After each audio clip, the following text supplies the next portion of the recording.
Hello. Hope we're not disturbing.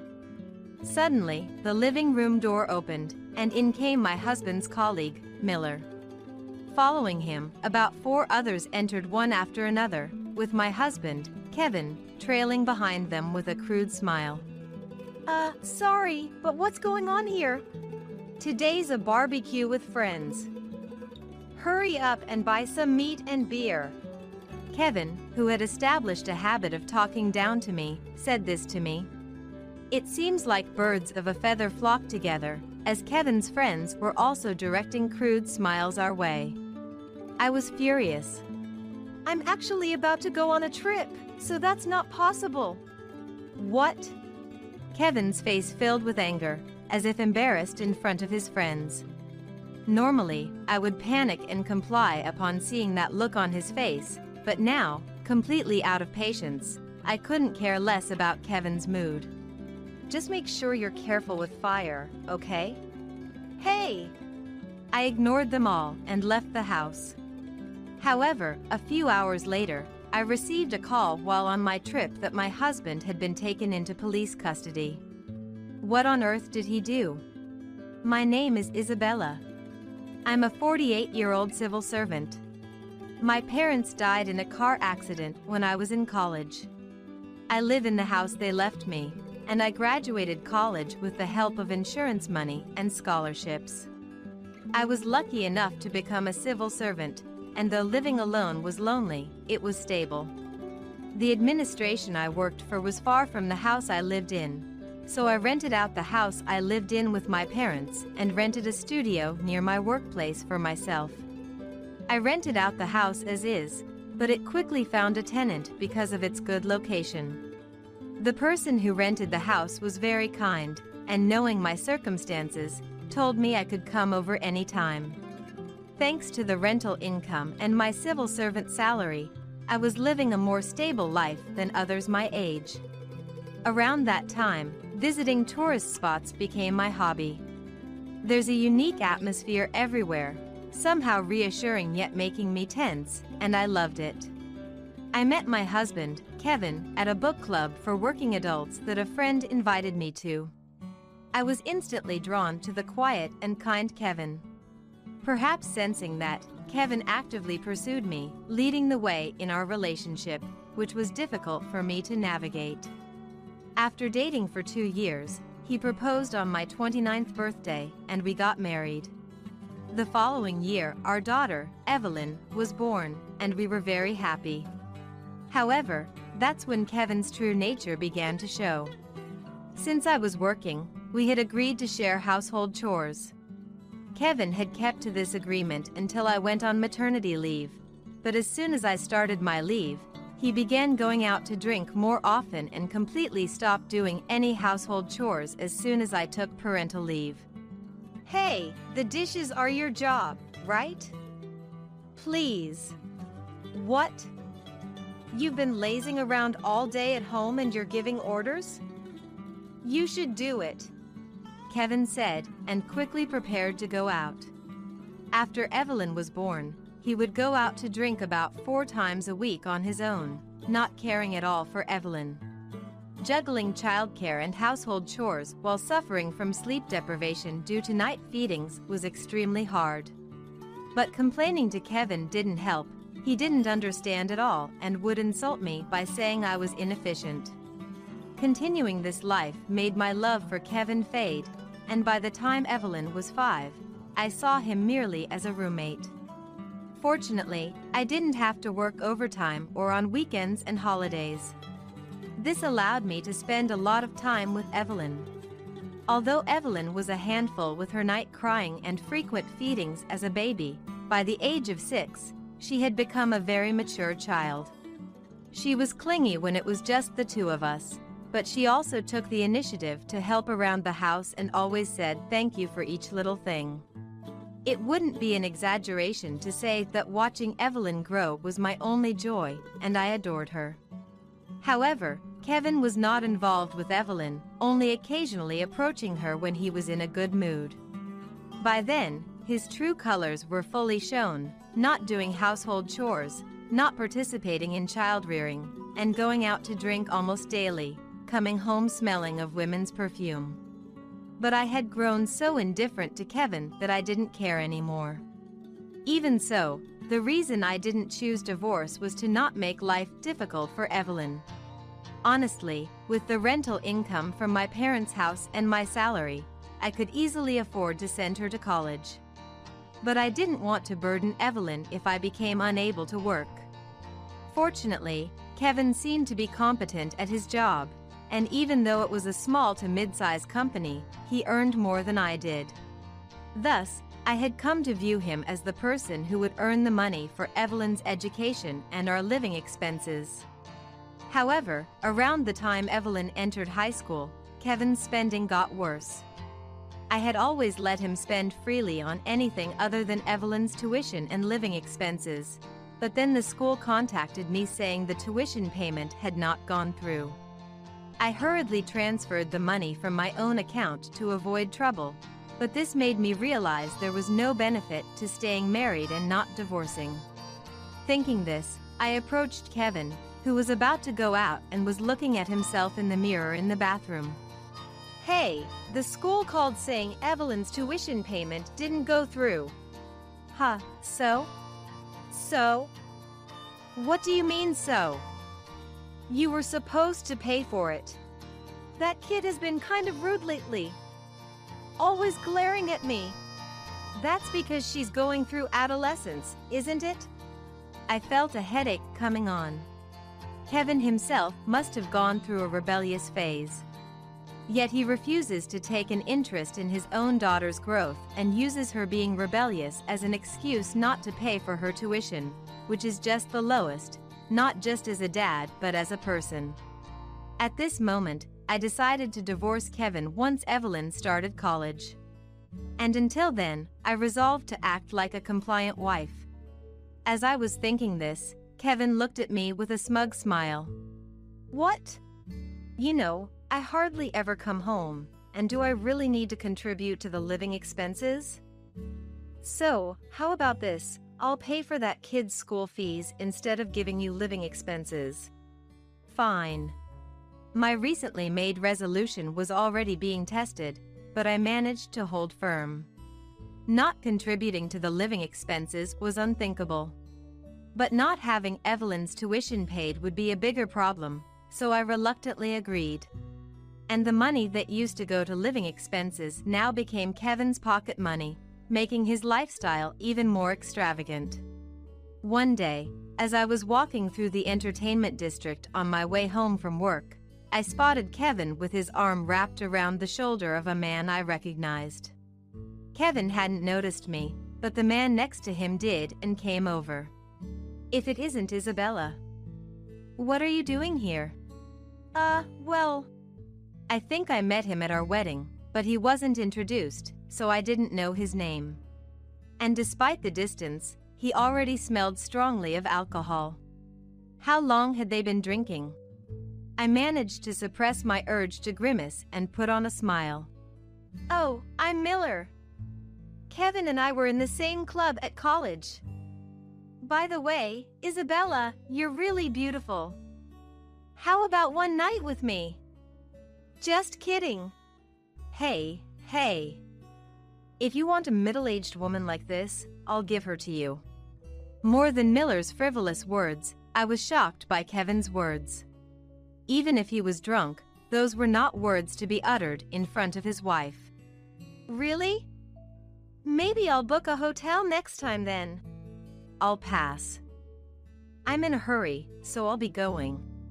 A chill ran down my spine, and I quickly left the scene. I could hear Miller and Kevin saying something behind me, but I ignored it all. That night, Kevin, who seemed to have come home in the middle of the night, didn't even remember seeing me the next morning. When I asked about Miller, Kevin bragged about how he had started some profitable business recently and that he had gone to hear about it yesterday. "Don't come begging for money when I become rich, okay?" I responded lightly to his buoyant words. As long as Evelyn's tuition was paid, I had no expectations from Kevin anymore. However, a decisive incident would occur a little after Evelyn started college. It happened on the day I was planning to take a solo trip, intending to use up my accumulated paid leave. After gathering everything at the entrance, I took a break. Kevin had left in a happy mood that morning, so I had sent him a message just in case. He had read it, so I felt I had done my duty, and I sipped my tea. Then there was a sound from the entrance, and I thought Kevin had come back unusually early, but the person who came through the door made me almost spit out my tea. "Hello! Hope we're not disturbing." Suddenly, Miller walked in through the living room door, followed by about 4 others. Sorry, what's going on here? I'm having a barbecue with some friends. Hurry up and buy some meat and beer." Just like Kevin, who was laughing, his friends were also giving me crude smiles. I was furious. "I'm about to go on a trip, so that's not possible." "What?" Kevin's face filled with anger as if he was embarrassed in front of his friends. Normally, I would have panicked and complied upon seeing his face, but now, completely fed up, I had no interest in Kevin's mood. "Just be careful with fire, okay?" "Hey!" I ignored them all and left the house. However, a few hours later, I received a call while on my trip that my husband had been taken into police custody. What on earth did he do? The call from the police was for identification, and they said I didn't need to come to the station right away. Apparently, they asked Kevin if he could prepare clothes for staying in the detention center because the interrogation might take a while, and he gave them my name and contact details. "We could lend some and bill you later." "Oh, that's fine. Please make him pay for it." "Understood. We'll contact you if there's anything else." "Yes, please do." It seems the reason for being taken into police custody was attempting to forcibly bring a woman who was walking outside while drunk into his home. It was a red-handed arrest, and there was no room for excuses, and he would likely be charged. Miller was facing other charges, and there was a possibility that Kevin was involved as well. Hearing that, I sat down on the spot. It was good that I had arrived at my destination. I cried. Then, coffee was placed on the table in front of me. "Mom, are you okay? What happened?" Actually, the place I was traveling to was the area where Evelyn's university is located, and I was going to stay at Evelyn's place during my trip. The call from the police came just as I was about to take a break after arriving at Evelyn's place. "Dad's been arrested by the police. The reason is a bit..." "It's okay. Tell me when you've calmed down." "Hey, Mom, maybe you should seriously consider divorce. You've been enduring for my sake, right? I ranked first in my class this time. I got a scholarship with no repayment obligation, my professor told me. So, I'll be fine." "Evelyn." "You're right."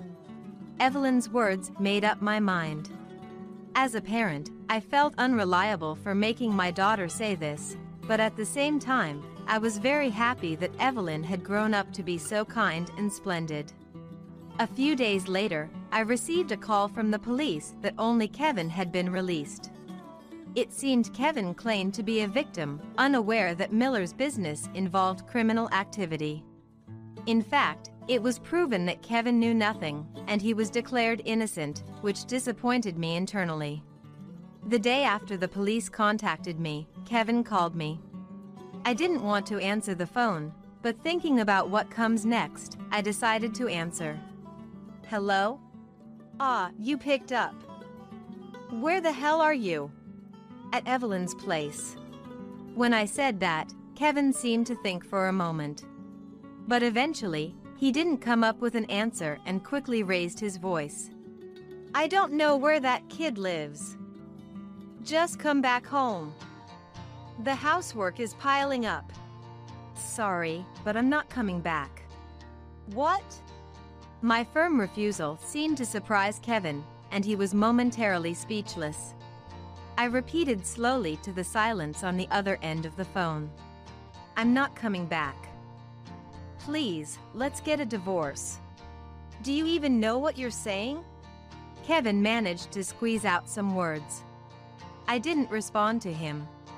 Then, simultaneously, I heard the sound of a mobile phone being dropped on the other end. He must have been quite shocked. I delivered the final blow. Let's discuss the rest through a lawyer. I'll have my lawyer contact you later. Wait, hey! Isabella! Kevin was calling my name, but I hung up without a care. Then, I contacted the lawyer I had just hired yesterday. It seemed the lawyer had reached out to Kevin immediately, as I received multiple calls from Kevin, all of which I ignored. I then contacted my workplace. I had already been considering early retirement, but I took this as an opportunity to resign and decided to live near Evelyn. Fortunately, I had an inheritance left by my parents and a steady income from renting out my family home. Additionally, I would receive a severance package, so living on my own wouldn't be an issue. Since it would take about 2 months to finalize my resignation, I rented a short-term apartment near my workplace to wrap up my job. I commuted from there and completed the handovers and other work. During this time, Kevin called me multiple times, but I had my lawyer handle all communications. Kevin was adamant about not wanting a divorce, and despite hearing how much he had hurt me, I didn't do it. It's all a misunderstanding, he kept insisting. Reluctantly, I agreed to a meeting. It was challenging to even set a date, but 3 weeks after proposing the meeting, we finally scheduled it, and I prepared myself for a major confrontation. On the day of the meeting, the person who showed up at the meeting place was a completely sullen middle-aged man.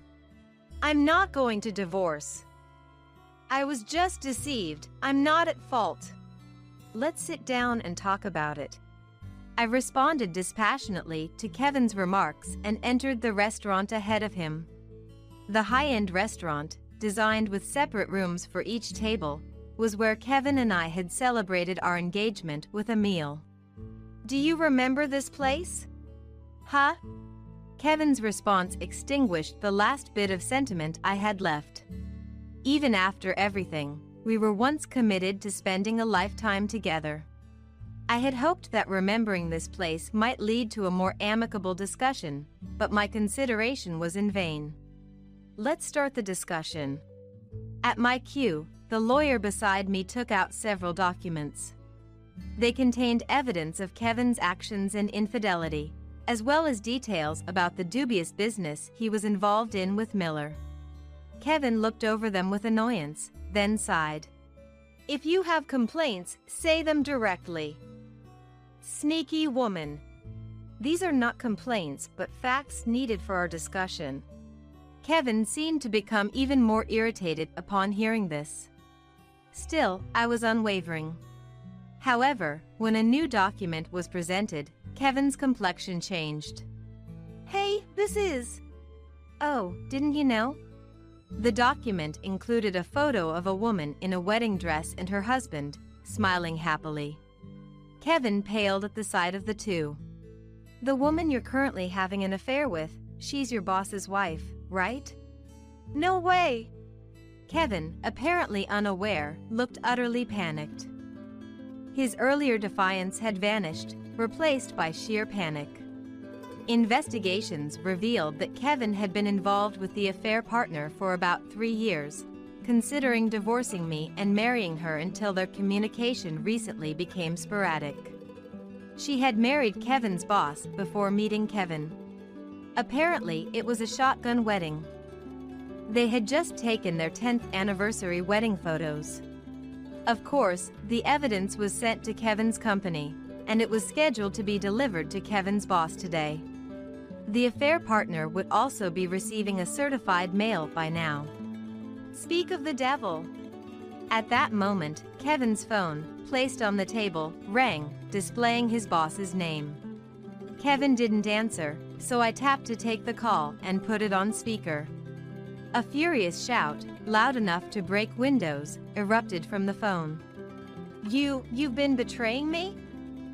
Having an affair with my wife during work hours is a betrayal to the company as well. Don't expect to stay comfortably at the company from tomorrow. I'm sorry. Kevin's apology was pitiful, with none of the charm he once had. I pushed the divorce papers towards him, tapping on the name field twice. So, will you sign the divorce papers for now? No. With the prospect of remarrying his affair partner gone, Kevin stubbornly refused to divorce. I called out towards the door, seemingly in a quandary. Says he. This is a problem. What should we do? Is someone there? Kevin asked, fearfully looking towards me as I gestured with my eyes towards the door. As he reluctantly looked at the door, which then opened to reveal someone, Kevin's face turned pale, and he began to tremble. Dad, Mom, why are you here? Standing there were the in-laws. Kevin wasn't on good terms with the in-laws' house, and after we got married, he forbade me from interacting with the in-laws. So, for Kevin, the last people he expected to see here were present. My mother-in-law briefly greeted me before walking up to Kevin with a raised hand, delivering a sharp slap that left his face red. With a face even redder than Kevin's, my mother-in-law started shouting. How could you? You have a wonderful wife like Isabella and you cheat? What have you done? Wait, Mom, you and Isabella haven't seen each other since we got married. How would you know she's wonderful? Before I could answer Kevin's reasonable question, my father-in-law spoke up. Isabella has been sending us letters every month, showing us how Evelyn is growing up. Recently, she and Evelyn even came to visit us a few times. You, who haven't contacted us even once since getting married, don't deserve such a good person. Hey! Didn't I tell you not to contact them? Why are you going behind my back? Kevin turned away from my father-in-law and yelled at me. In reality, the in-laws' house is a farmhouse, where Kevin's brother and his wife live together. Kevin, who inexplicably despised this arrangement, would constantly criticize and make snide remarks towards his brother's wife, resulting in him being kicked out after graduating college. When I learned from the in-laws and Kevin's brother's family that Kevin forbade me from talking to them because he feared his misdeeds would be exposed, I felt dizzy from my poor judgment in men. When I sent the greeting letters, they would kindly call me back. That's how we secretly continued our relationship. You were deceiving me? Who I associate with is none of your business. I don't want to hear it from a man who repeatedly cheats and gets involved in shady dealings. As I retorted, Kevin was visibly frustrated. Suddenly, he defiantly signed the divorce papers. Seems like you went through a lot of trouble. Fine, I'll divorce you, but don't expect to get any money or the house from me. What are you talking about? You won't be dividing anything. Everything will go to Isabella. My mother-in-law interjected, nudging Kevin, who was overwhelmed by her.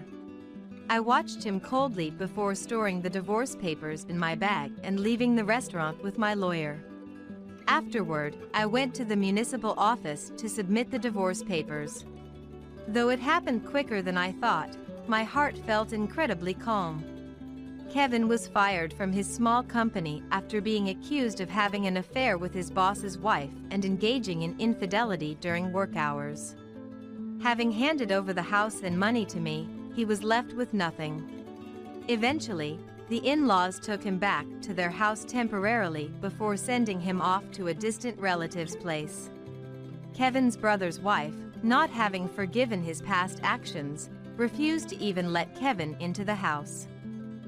Actually, her daughter, who got married last year and is soon due for delivery, was coming home soon. It being summer, Kevin spent a night in a small shed on the property before being taken away early in the morning by the relative. The affair partner and her husband, Kevin's boss, although they didn't divorce, were forced to live with the boss's parents under constant surveillance and endured endless taunts and harassment from her mother-in-law. Kevin once escaped to see the affair partner, but she was just playing with him, and upon seeing him, she demanded, "Give me some money to escape." My mother-in-law learned through relatives that Kevin was devastated by this. Kevin returned to the relative's house, shocked. Now, Kevin works non-stop, and even on his rare days off, he can't go out satisfactorily due to the relative's surveillance.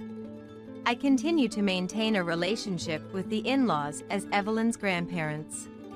My brother-in-law's family are great people, and we enjoy meals together during events, and I feel like I have gained a new family. Evelyn was a bit upset about being left out, but was very happy about the divorce. Now living nearby, we go out together twice a week. As for me, having moved to a region with many tourist spots, I'm immersing myself in hobbies at leisure. Owning 2 houses in the city center and renting them out, I can cover my living expenses with the rental income alone. So, the severance pay, remaining insurance money, and the settlement from Kevin's divorce are freely used for Evelyn's college expenses, my hobbies, and travel. I often think I should have divorced sooner, enjoying such a leisurely life. Well, shall we go? Holding the plane ticket Evelyn gave me for my birthday, I set off on a trip. Facing after daily chores and constantly facing verbal abuse, I've become completely exhausted. I'm going back to my parents. I told my husband Abel and our daughter Marcy, but their response was far from sympathetic. Instead, I got, "Huh? Who's going to make lunch for me and Marcy then?" Right, a housewife shouldn't slack on the household chores. Besides, you don't have a home to return to anymore. There's no one out there who will welcome you back. When I ignored them and left the house, Abel and Marcy bombarded me with furious calls. This number is currently in use. Please check the number and call again. Note that the number will be changed immediately, so you will not be able to reach me ever again. After saying that, I turned off my mobile phone. Time to get a new phone contract immediately. By permanently ignoring calls from Abel and the others. My name is Alicia, 41 years old. I live with my husband and daughter, along with my father-in-law and mother-in-law, making us a family of 5. Abel and I met at the company we both worked for after graduating from college. A classic office romance. We got married at 24, and by 26, I had given birth to our daughter Marcy and quit my job to become a full-time homemaker. I've been a housewife ever since. After having Marcy, we moved to a spacious house a bit far from the city. It's a bit old, but Abel said it was big enough so we wouldn't need to move even if we had 3 or 4 children. The commute is inconvenient, so I drive Abel to and from work every day. I wave goodbye at the station and pick him up in the evening based on his heading home text. Honestly, it was sometimes a hassle, but even that felt like a happy daily event. The early days of our marriage were truly blissful. Living the sweet life, I wondered if anyone could be happier than I was in those newlywed days. Abel was the young hope of the sales department, well-paid, handsome, and liked by everyone. Initially, I was drawn to his looks and gentlemanly behavior, admiring him. Marrying someone like a celebrity, I was the envy of my coworkers. I was indeed proud to have been chosen by Abel. But that life came to an end. When I gave birth to Marcy, at Abel's wish, I quit my job to become a housewife. That's when Abel's attitude began to change. It must be nice being a housewife, so carefree. What do you do all day at home? No matter what he said, it was childcare and chores. Caring for a newborn is a 24/7 job without breaks. There's no morning, noon, or night. If the baby cries, I have to wake up, feed, change diapers, soothe, and hardly get any sleep. Please, can you keep the night quiet? You might be able to sleep during the day, but I have to get up in the morning and go to work, you understand? When Marcy cried, I would immediately leave the bedroom for the farthest room. Sometimes, I even went outside and spent the night on a bench in the garden until morning.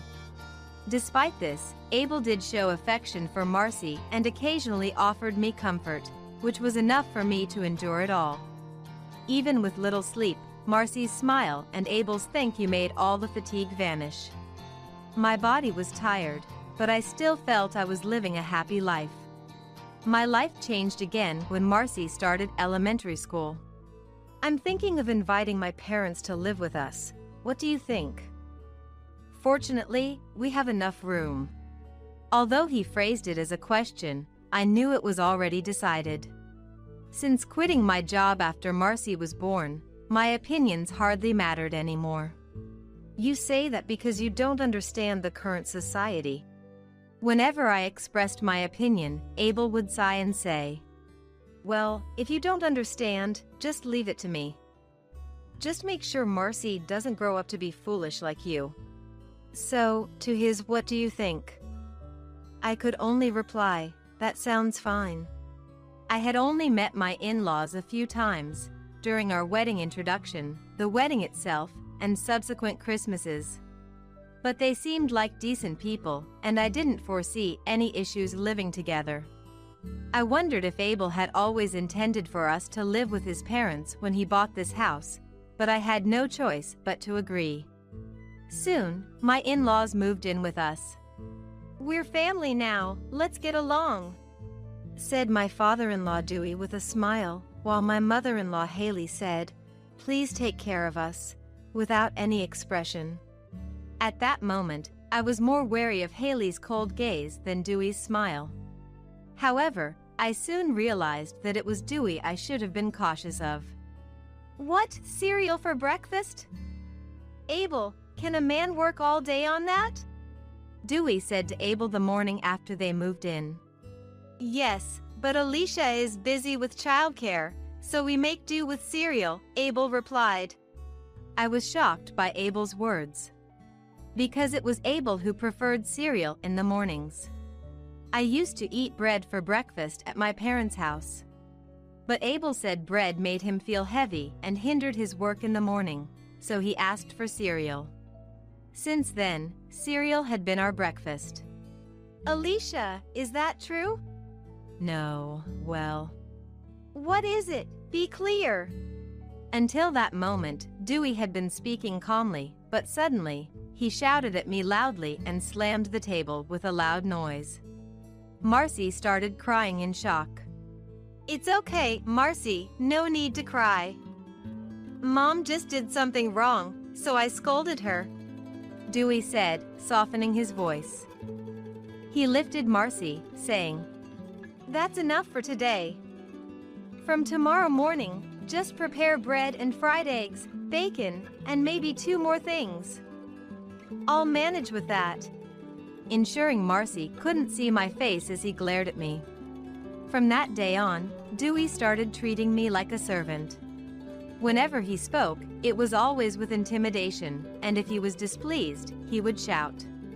Thankfully, he never resorted to physical violence, probably because he didn't want to leave visible marks. The misfortune that befell me wasn't just from Dewey. Abel began to mimic his father's behavior. While he had always looked down on me and tried to control me, he hadn't outright insulted me with foul language until he started acting like Dewey.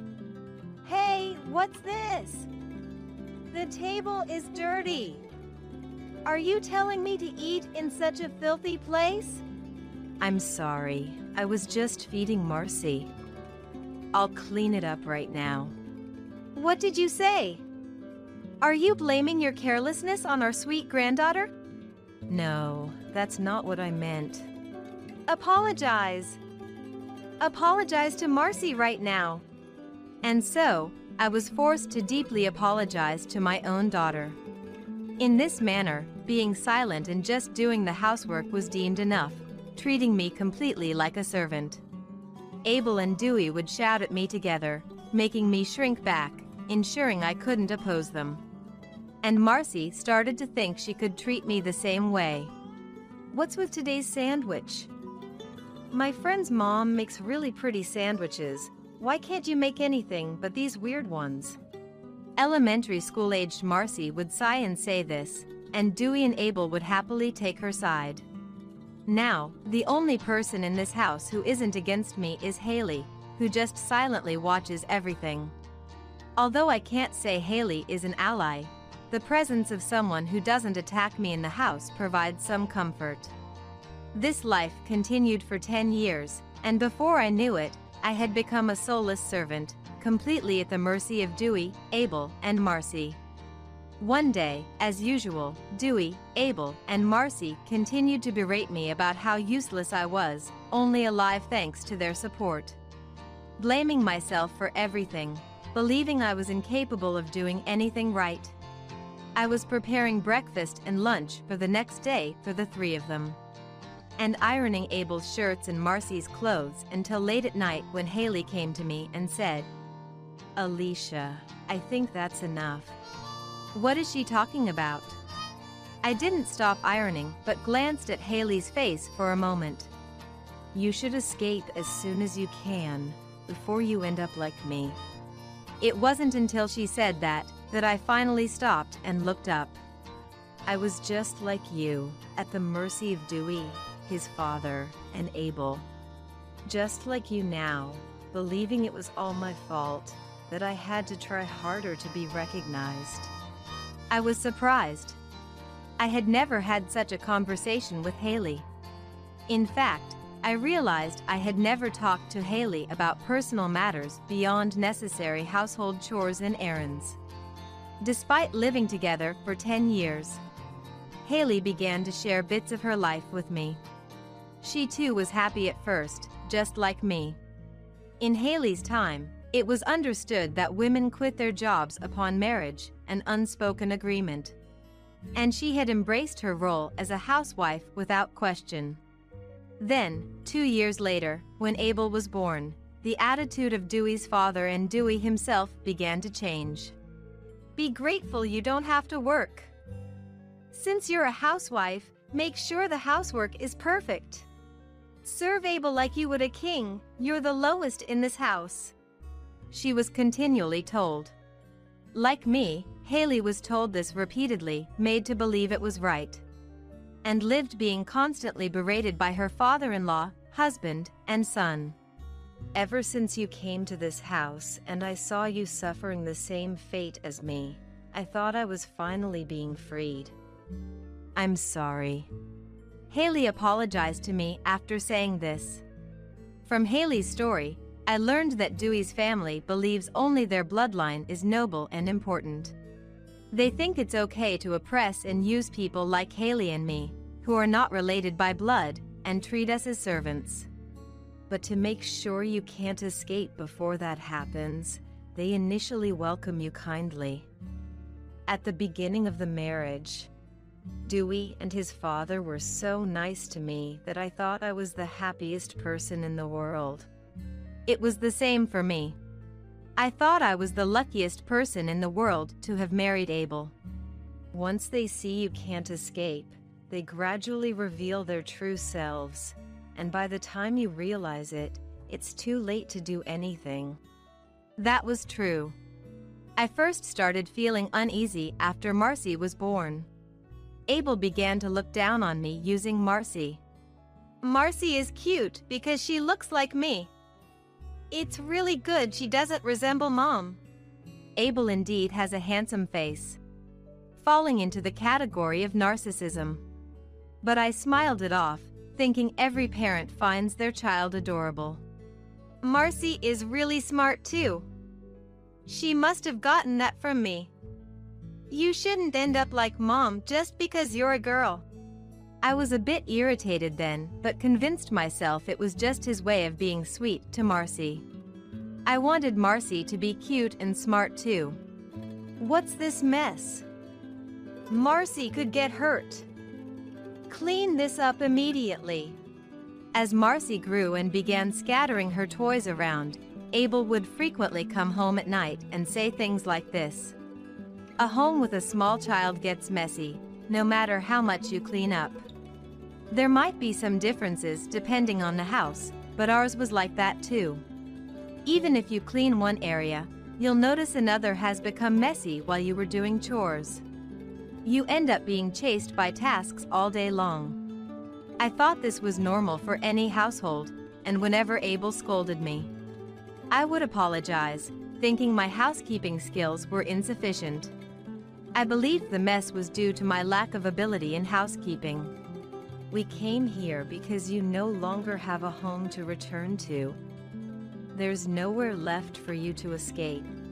Indeed, just before Abel decided to have his parents move in with us, I had lost my mom. My dad had passed away shortly after I got married and Marcy was born. Since then, Mom had been living alone in our family home. While I worried about Mom, I was told, "You're now part of our family." It's unfortunate for Flora, but as she's from another family, she'll have to manage on her own. Convinced by this, I believed I was now a member of Abel's family. The only time I took Marcy to meet my parents was once after she was born. It was a half-day's journey from my parents' home, and they came for her birth celebration, seeing their granddaughter just that once. I can't forget my dad's smiling face, saying she looked like me, or my mom's words that Marcy would surely grow up to be kind. My parents stayed at a hotel, saw newborn Marcy, and then left. That was the last time I saw my dad. When I wanted to visit my mom living alone, Abel said, "Do you intend to take little Marcy on such a long trip? Don't you love your child?" So, I gave up on going back home.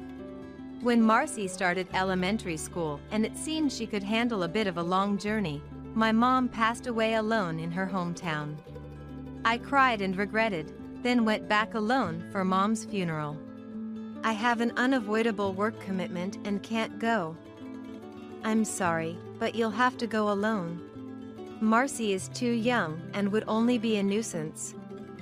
We'll leave her with a babysitter here.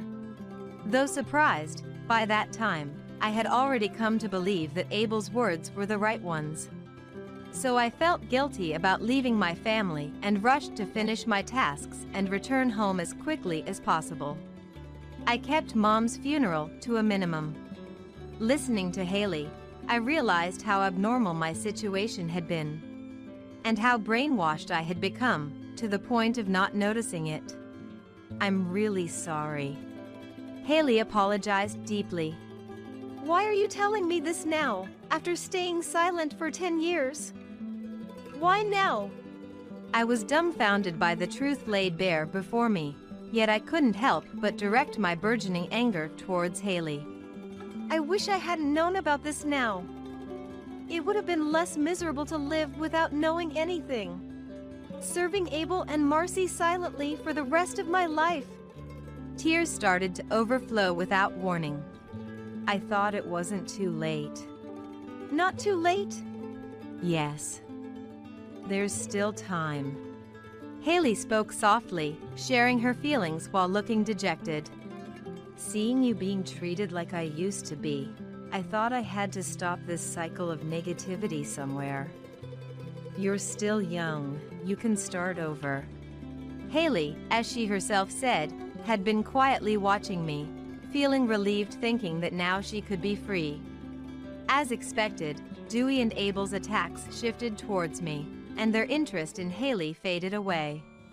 But gradually, seeing me, she started to see a reflection of herself and thought it was wrong. That she had to do something to help, yet she found it hard to take action. When you think about what your deceased parents would feel seeing you now, how do you think they'd feel knowing their precious daughter is being treated so poorly?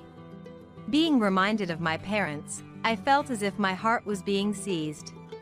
And then, when Marcy grows up, she might treat her husband the same way we've been treated, creating another victim. You would have to watch that person suffer as I have. I thought we must stop this cycle.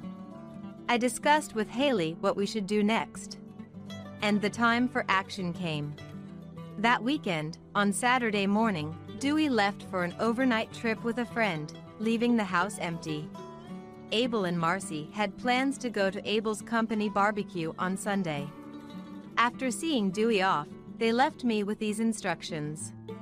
Make sure you prepare a meal that will impress everyone. Yeah, something that will appeal to the director's son would be good. It seems Marcy had fallen for the son of a director she met at a company social event. Right, we'll say Marcy helped make it. That should make the director's son fall for her. Hearing Abel's words, Marcy blushed. Watching just this interaction, you'd see a normal, beautiful young girl. But I realized she had grown into a person filled with the same poison as her father and grandfather. I couldn't help but sigh. What? Got something to say? If you have a complaint, let's hear it. Really, just living off Dad, totally useless. I took off my apron and placed it on the table.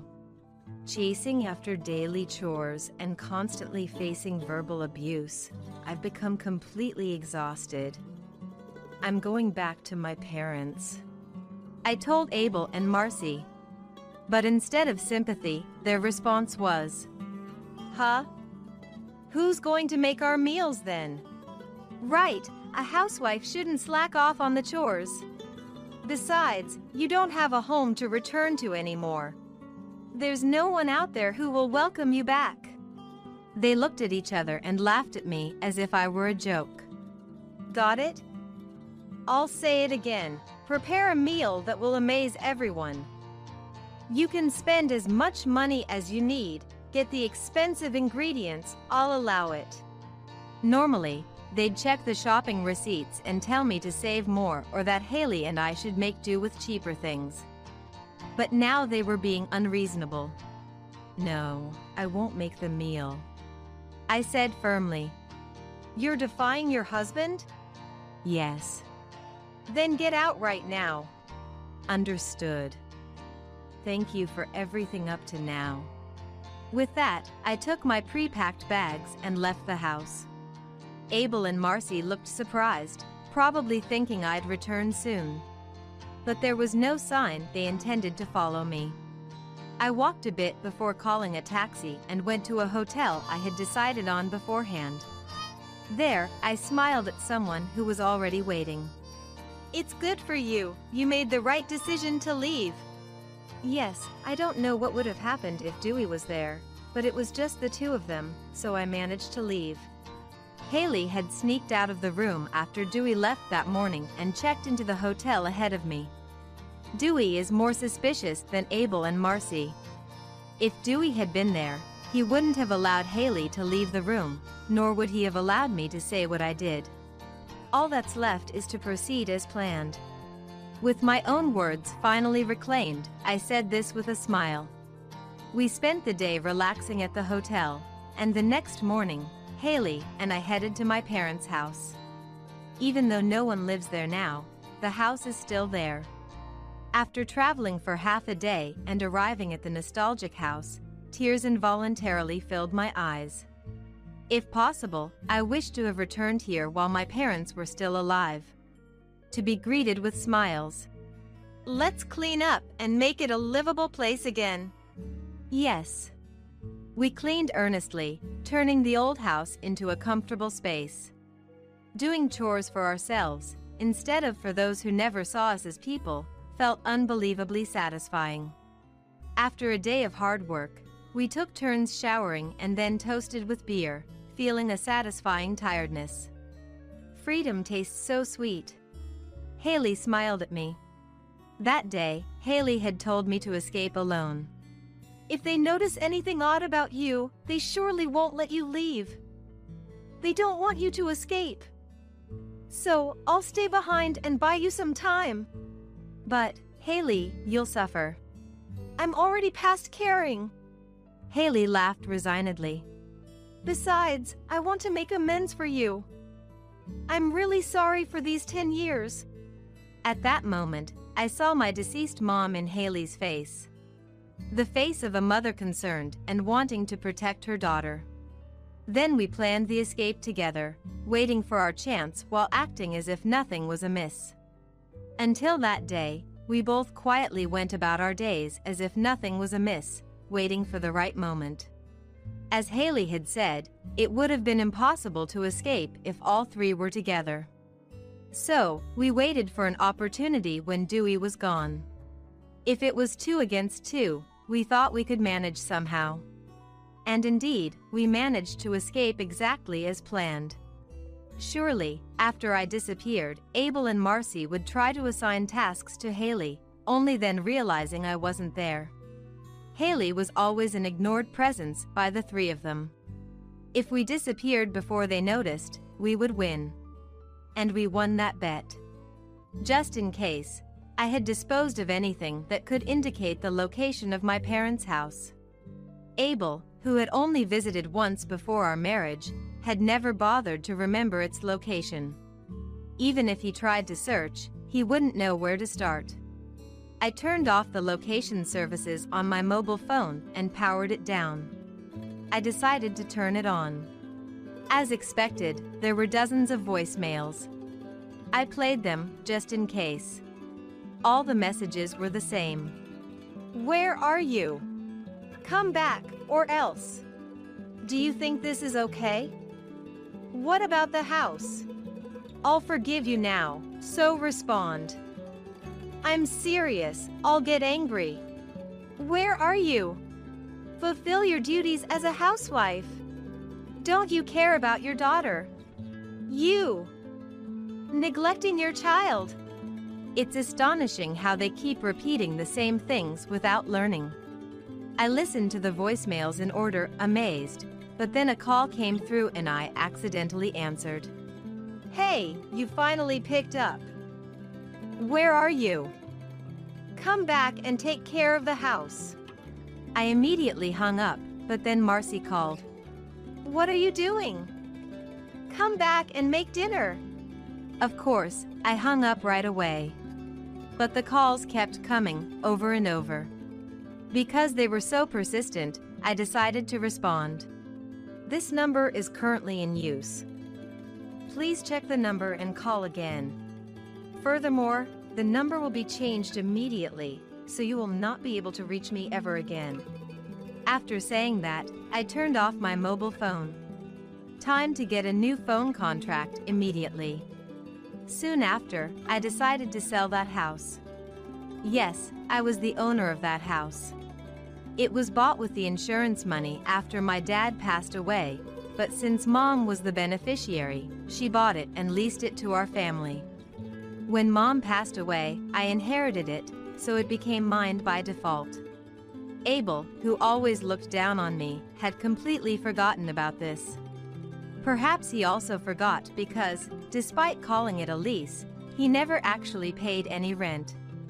I received a call from the real estate agent handling the sale, and though Abel tried to contact me in a fury, I informed them that any further communications would go through my lawyer, and then I canceled my old mobile phone.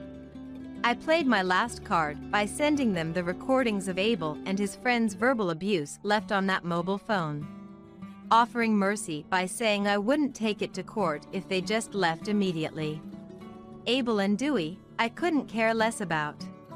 But Marcy, she's still my daughter. I wanted to keep a door open for Marcy, in case she decided to change her ways. Despite some resistance from Abel and Dewey, they eventually agreed to the divorce. They didn't want a court battle, and it seemed they only really cared about their blood relatives. Anyone else being out of the picture didn't bother them. The fear of their abusive words, recorded after I woke up, becoming public might have also played a big part. After all, Abel and Dewey always cared a lot about their public image, they wanted to avoid any further damage to their reputation. To maintain appearances and prevent future issues, they followed the terms of a notarized agreement we made, paying the agreed alimony and quickly leaving the house. Abel had quite a bit to say about expecting to receive half the money from selling the house, but the inheritance I received was mine. And no amount of complaining from him would change that it wasn't subject to division. Thus, I was able to start a new life with Haley. At first, Haley hesitated, saying, "I was part of the reason you suffered." But if Haley hadn't told me to run away back then, I'd still be living a humiliating life. For that alone, I'm grateful. Despite the connection forged through that marriage, now the only person I can call mom is her, which led me to suggest we live together. A non-blood related mother and daughter living together doesn't seem so strange in today's world. And then there's Marcy, related by blood to both Haley and me, who started saying through a lawyer that she wanted to live with us too. "Grandpa and Dad always tell me to take care of the house. It's terrible. I want to leave this house and live with Mom too." That was her reasoning. Essentially, she didn't want to deal with household chores or errands, and that's why she wanted to live with me. This wasn't right.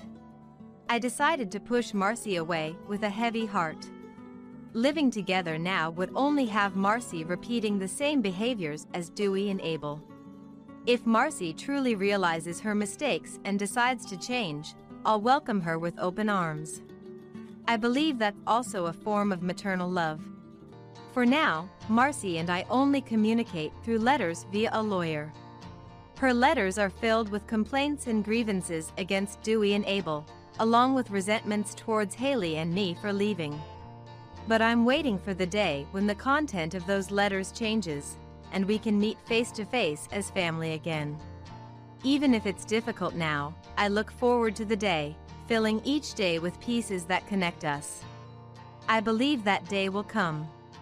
By then, Haley, who isn't related by blood, and I will have Marcy as a bridge connecting us. "Thanks for quitting." Emily sneered and looked at me. I just silently stared back at Emily. "It's about cutting labor costs. We don't need a hag who exploits overtime pay at our company." Tom seemed pleased too. A week later, I kept getting calls from the company. "Hello?" As soon as I answered, the president spoke. "Who exactly are you?" I laughed mockingly at the president's words. "I am Lily Johnson. I turned 59 this year. I've been working at this company for 37 years since graduating from college. Our company is staffed with administrative scriveners, social insurance labor consultants, and tax accountants, handling clerical work for our clients. This is especially popular with company presidents who run their businesses alone. These presidents are busy with sales and lack the time for clerical work, so our company takes care of it for them. I belong to the tax department. I got my bookkeeping and tax accountant qualifications during my school days. That's why I joined this company. Now I'm managing 45 clients, which keeps me quite busy. Even though a part-timer handles the accounting entries, it's still overwhelming. But I can't show any weakness. Our clients are all long-term relationships, and many of them have had their fair share of hardships. Seeing them face adversity, I feel I can't lose either. So here I am, in front of my computer again today. Lately, I've been troubled. Tom and Emily have been subjecting me to insidious harassment. Tom, 7 years younger than me, is the head of the tax department. He used to be just a regular colleague, but his attitude changed drastically 3 months ago when he got promoted. He used to speak politely, but suddenly he started talking down to me. "Lily, what are you doing? You've got some nerve slacking off during work hours." He's always either sarcastic or complaining. I'm looking at documents for tax-saving strategies for our clients. Even when I retort, Tom remains unfazed. Just check the manual for that. Don't do anything unnecessary. And if you end up working overtime, don't expect to get paid for it. Tom glared at me with those words. Unable to respond, Emily, Tom's assistant, chimed in. Lily, you should work more efficiently. At this rate, you'll never finish. That's why you're still a rank-and-file employee. Emily laughed mockingly. I was the first to be offered the promotion to department head, but I declined at the time. Becoming a head meant more time for management and less for client interaction. However, it was an internal offer, so Tom and Emily don't know about it. I'll make sure to complete my regular duties as well. That was all I could manage to say. Still, Tom and Emily's harassment continued. You're increasing overtime again? What a waste of overtime pay. Tom's angry voice echoed again today. Lily, cut it out. Your constant overtime is dragging down the whole tax department's performance. Emily sighed as she spoke. The reason for yesterday's overtime was simple.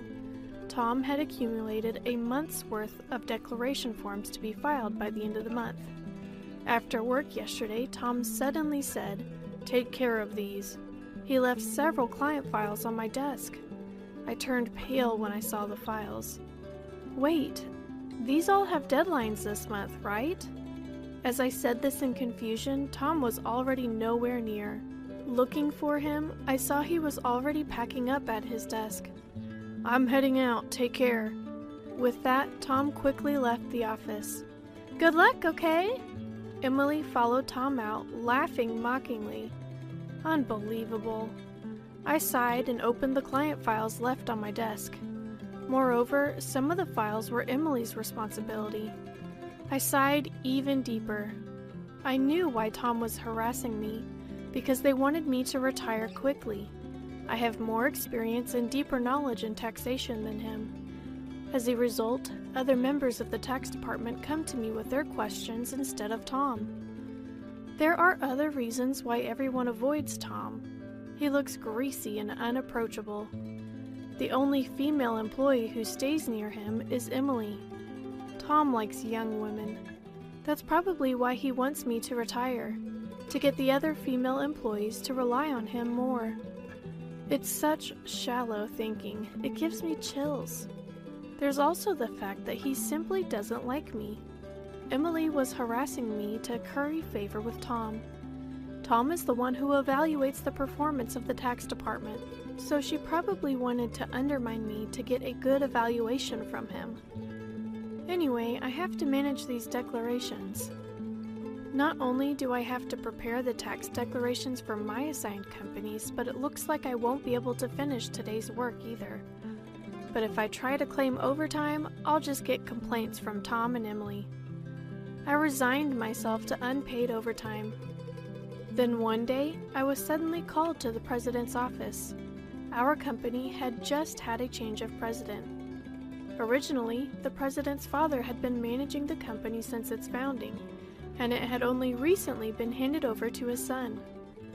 The son had always worked at another company and still wasn't fully acquainted with our company. But it couldn't be helped since the former president had suddenly fallen ill and he had to take over. Excuse me. As soon as I entered the president's office, I noticed Tom and Emily. And for some reason, they both had unpleasant smirks on their faces. Why are Tom and the others here? I muttered quietly enough that no one else would hear. In this tense and strange atmosphere, the president spoke. Lily, we'll need you to resign by the end of this month. Excuse me? What do you mean? I asked the president, my mind in a whirl. I heard from Tom and Emily. You've been overbilling for overtime, right? Other members of the tax department have only about 15 hours of overtime per month, but Lily, you're already over 80 hours. Don't you find that odd? Tom and Emily have 0 overtime this month. Impressive, right?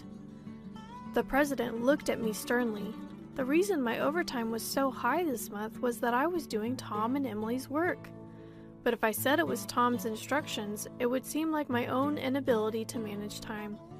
So I just stated the facts. I haven't overbilled for overtime. It's a result of not being able to finish my work within regular hours. Then the president sighed deeply. I'm doubtful, but there's no evidence, so I won't pursue it further. However, we can't continue to employ someone who works that slowly, so I want you to resign. The president's mind seemed made up. Me being told to leave the company I had dedicated my entire 37-year career to. I was tired too. No matter how much more I did beyond my own work, it was never appreciated. Instead, I ended up having to take on Tom and Emily's work as well. Yes, I understand. I'll resign at the end of this month. I realized I had already said that to the president. I glanced at Tom and Emily. They were smiling vulgarly, looking very pleased. After leaving the president's office with the three of them, Emily looked at me and said, "Thanks for quitting." Emily sneered and looked at me. I just silently stared back at Emily. Tom also looked down on me in the same way. We're cutting labor costs.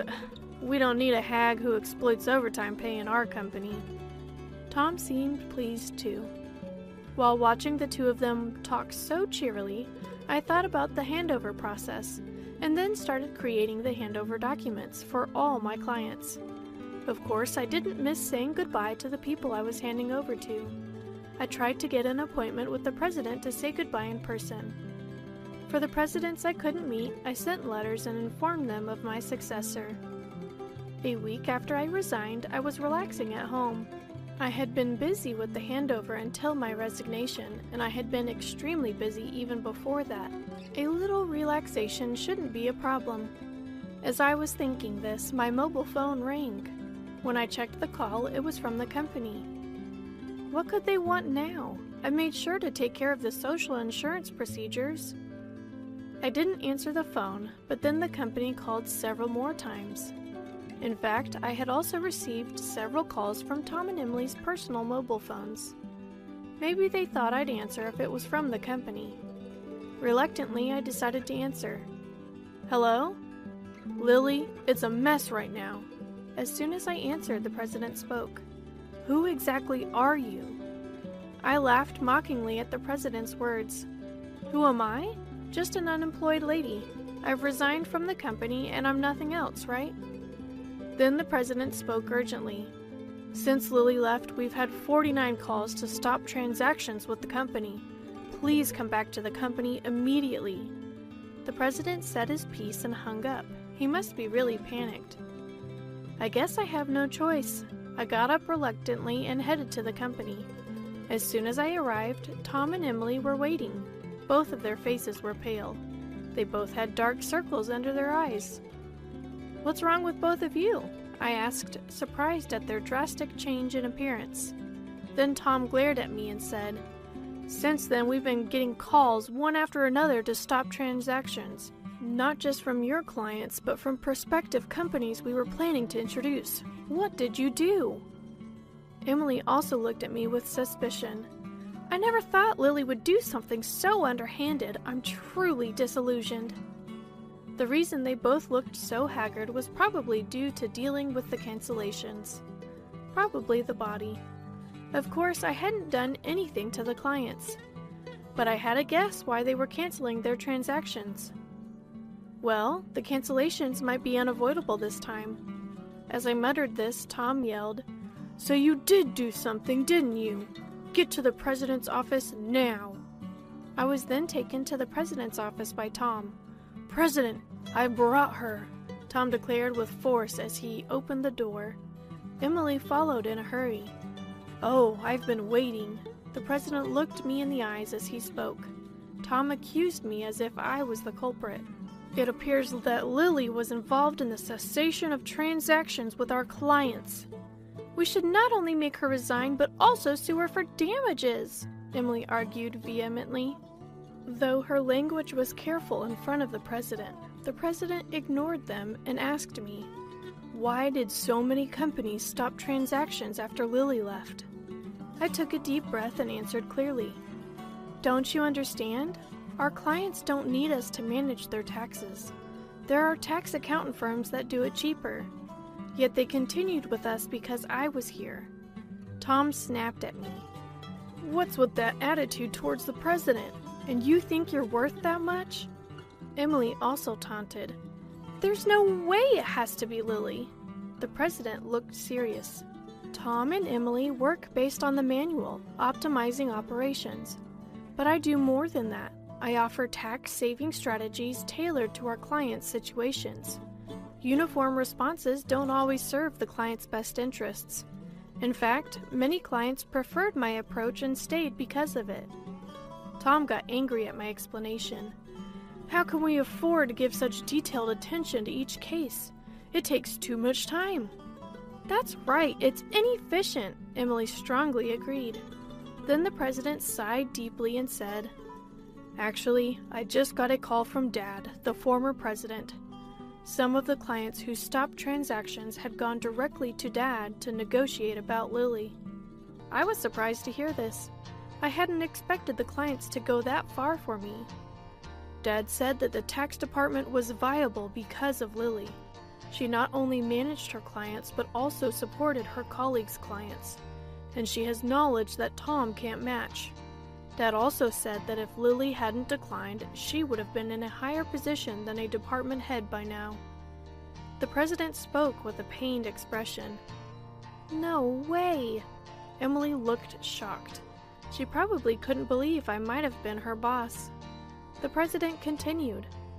I'm really sorry to have made you resign once, but can we revoke your resignation? Lily, you're needed at our company. My father also strongly said so. I was honestly happy about the president's changed opinion, but I couldn't accept it. Then Tom interrupted our conversation. President, what do you mean? She's better than me? I can't accept this. Tom was visibly upset. Emily also protested. Tom is a wonderful boss who cares for his subordinates, and yet you choose Lily over him? That's unacceptable. The president then looked sternly at them. Actually, since Lily resigned, we've been receiving numerous complaints from the tax department. You two seem to have been pushing your work onto others, haven't you? What? Why would you? Tom's face turned pale. The president started speaking with a look of disgust. I've heard from the employees. Tom, you've been pushing the preparation of your clients' declaration forms onto your subordinates, haven't you? Including Emily's work for many clients. Next to Tom, who was getting paler, Emily trembled when her name was mentioned. There was a leak saying you've been pushing your work onto Lily until she resigned. Tom, you were calling her a salary thief. It seems the roles are reversed, aren't they? The president spoke with a sigh. No, that's not... Tom was visibly flustered, seemingly unable to come up with an excuse. Observing Tom and Emily turning pale together, the president continued. Also, there was a leak that you two are in a relationship. You were often seen leaving work together. But Tom, you're married, aren't you? The president glared at Tom and Emily. I was just mentoring Emily as her superior, nothing inappropriate. Tom struggled to find the words when the president produced several receipts. These are receipts queried by the accounting department. These dining expenses filed by Tom, who were they with? Certainly not with clients, right? Tom was sweating profusely, unable to speak. Emily's face turned ghostly pale. Tom and Emily, you've neglected your duties and inflated expense claims. Plus, you're having an affair in the office despite being married. According to company policy, I'm terminating your employment as of today. The president told them calmly and straightforwardly. Tom and Emily tried to resist. Please wait, I'll retract the receipt claims. Just don't fire me. I have a family. Tom desperately tried to reverse his firing. Emily did the same. Please, I don't want to be fired. I'll apologize to Lily and the others for dumping work on them. Emily was on the verge of tears. Realizing the severity of being fired for neglecting work and having an affair with a supervisor, she must have been worried about her reputation. I advised Tom and them. Why don't you just stop resisting? It's undignified. Tom glared at me. Shut up, what would a single person like you understand? I sighed and said, Tom, you were the one who got me fired. It's just karma. What goes around comes around. Why don't you take some responsibility and reflect a bit? Damn it. Tom looked frustrated. Emily bit her lip. And I haven't reported this yet, but there's more to Tom and Emily's misconduct. Should I share more details? I asked the president with a smile. Tom and Emily's behavior was well known in the tax department. Their stories had reached me, whether I liked it or not. No, please don't. Lily, stop! Both were frantically trying to stop me. I gave them an ultimatum. Wrongdoings eventually come to light. It would be better for you to face reality before it gets worse. At my words, both of them collapsed to their knees. Ultimately, Tom and Emily were fired on the spot. I revealed their misdeeds afterward. These included Tom faking business trips to go out with Emily for days and harassing employees they disliked into quitting. I tried to help those employees, but Tom and Emily's tactics were insidious. They repeatedly reprimanded and pressured employees out of my sight. It was also common for them to suddenly assign work with tight deadlines. The employees who resigned asked me to keep quiet. But now they are happily working at other companies, so I decided it was okay to speak up. The president was furious at my revelation. He expressed his anger about cutting their final salary. He also planned to thoroughly investigate past inflated expense claims. Tom was begging the president, tears in his eyes. Please don't cut my salary. What will I tell my family if they find out? Eventually, Tom and Emily's affair was exposed to Tom's wife. Tom ended up getting divorced. The two are now facing claims for compensation in the divorce lawsuit. I know this because, for some reason, Tom contacted me. Please, can you persuade the president to reconsider the firing? Emily and I are in a real bind now. Apparently, Tom and Emily are struggling to find new jobs. The tax industry is somewhat insular. If you commit too many misdeeds, word spreads quickly through the industry's network. That's why no one is willing to hire Tom and them. However, they need money for the divorce compensation and living expenses. So now they're working day labor, like at construction sites. People used to office work suddenly doing hard labor outdoors must be tough. Emily often calls me crying. Lily, please help. I just wanted a raise and a better life. I never really liked Tom, and this situation is unbearable, Emily would say, crying. However, Tom and Emily's predicament is their own doing. Many people, including myself, have been victims of their actions. So I told Emily, this is all your own fault, Emily. You can't unring a bell. It will be hard to return to the same path. You're just going to have to deal with the hardships. No way! Emily cried out in despair. This was the outcome of Emily's actions. I hope she continues to regret her actions in the future. As for me, I'm still enjoying a relaxed lifestyle away from work. Please come back. The president has been begging for me to return, but I have declined. After being told once to resign, I don't think I'll go back. Sometimes I help out at a friend's tax office to earn a bit of money. Maybe once things settle down, I'll start my own office like my friend. In my own office, no one can complain about my working style. I can fully dedicate myself to my clients. As a tax accountant, I want to be on equal footing with my clients, not as a teacher, but as part of the service industry. My second life has just begun. I'm looking forward to delving into what I want to do next. We were invited by my brother. Since he called us, we're not going to pay any rent or utilities, so we're counting on you, Ashley. I work in the finance sector. My husband, who I'll call Bob, is a car mechanic, and we live in my childhood home. By childhood home, I don't mean that my parents live there. Actually, my family home is a long-standing family business where my father used to be the CEO. I have a brother, and he was originally planned to take over my father's company. so he majored in economics in college. On top of that, my talented brother studied abroad at Oxford University, learned more about business management, returned to the United States, and worked with my father for several years.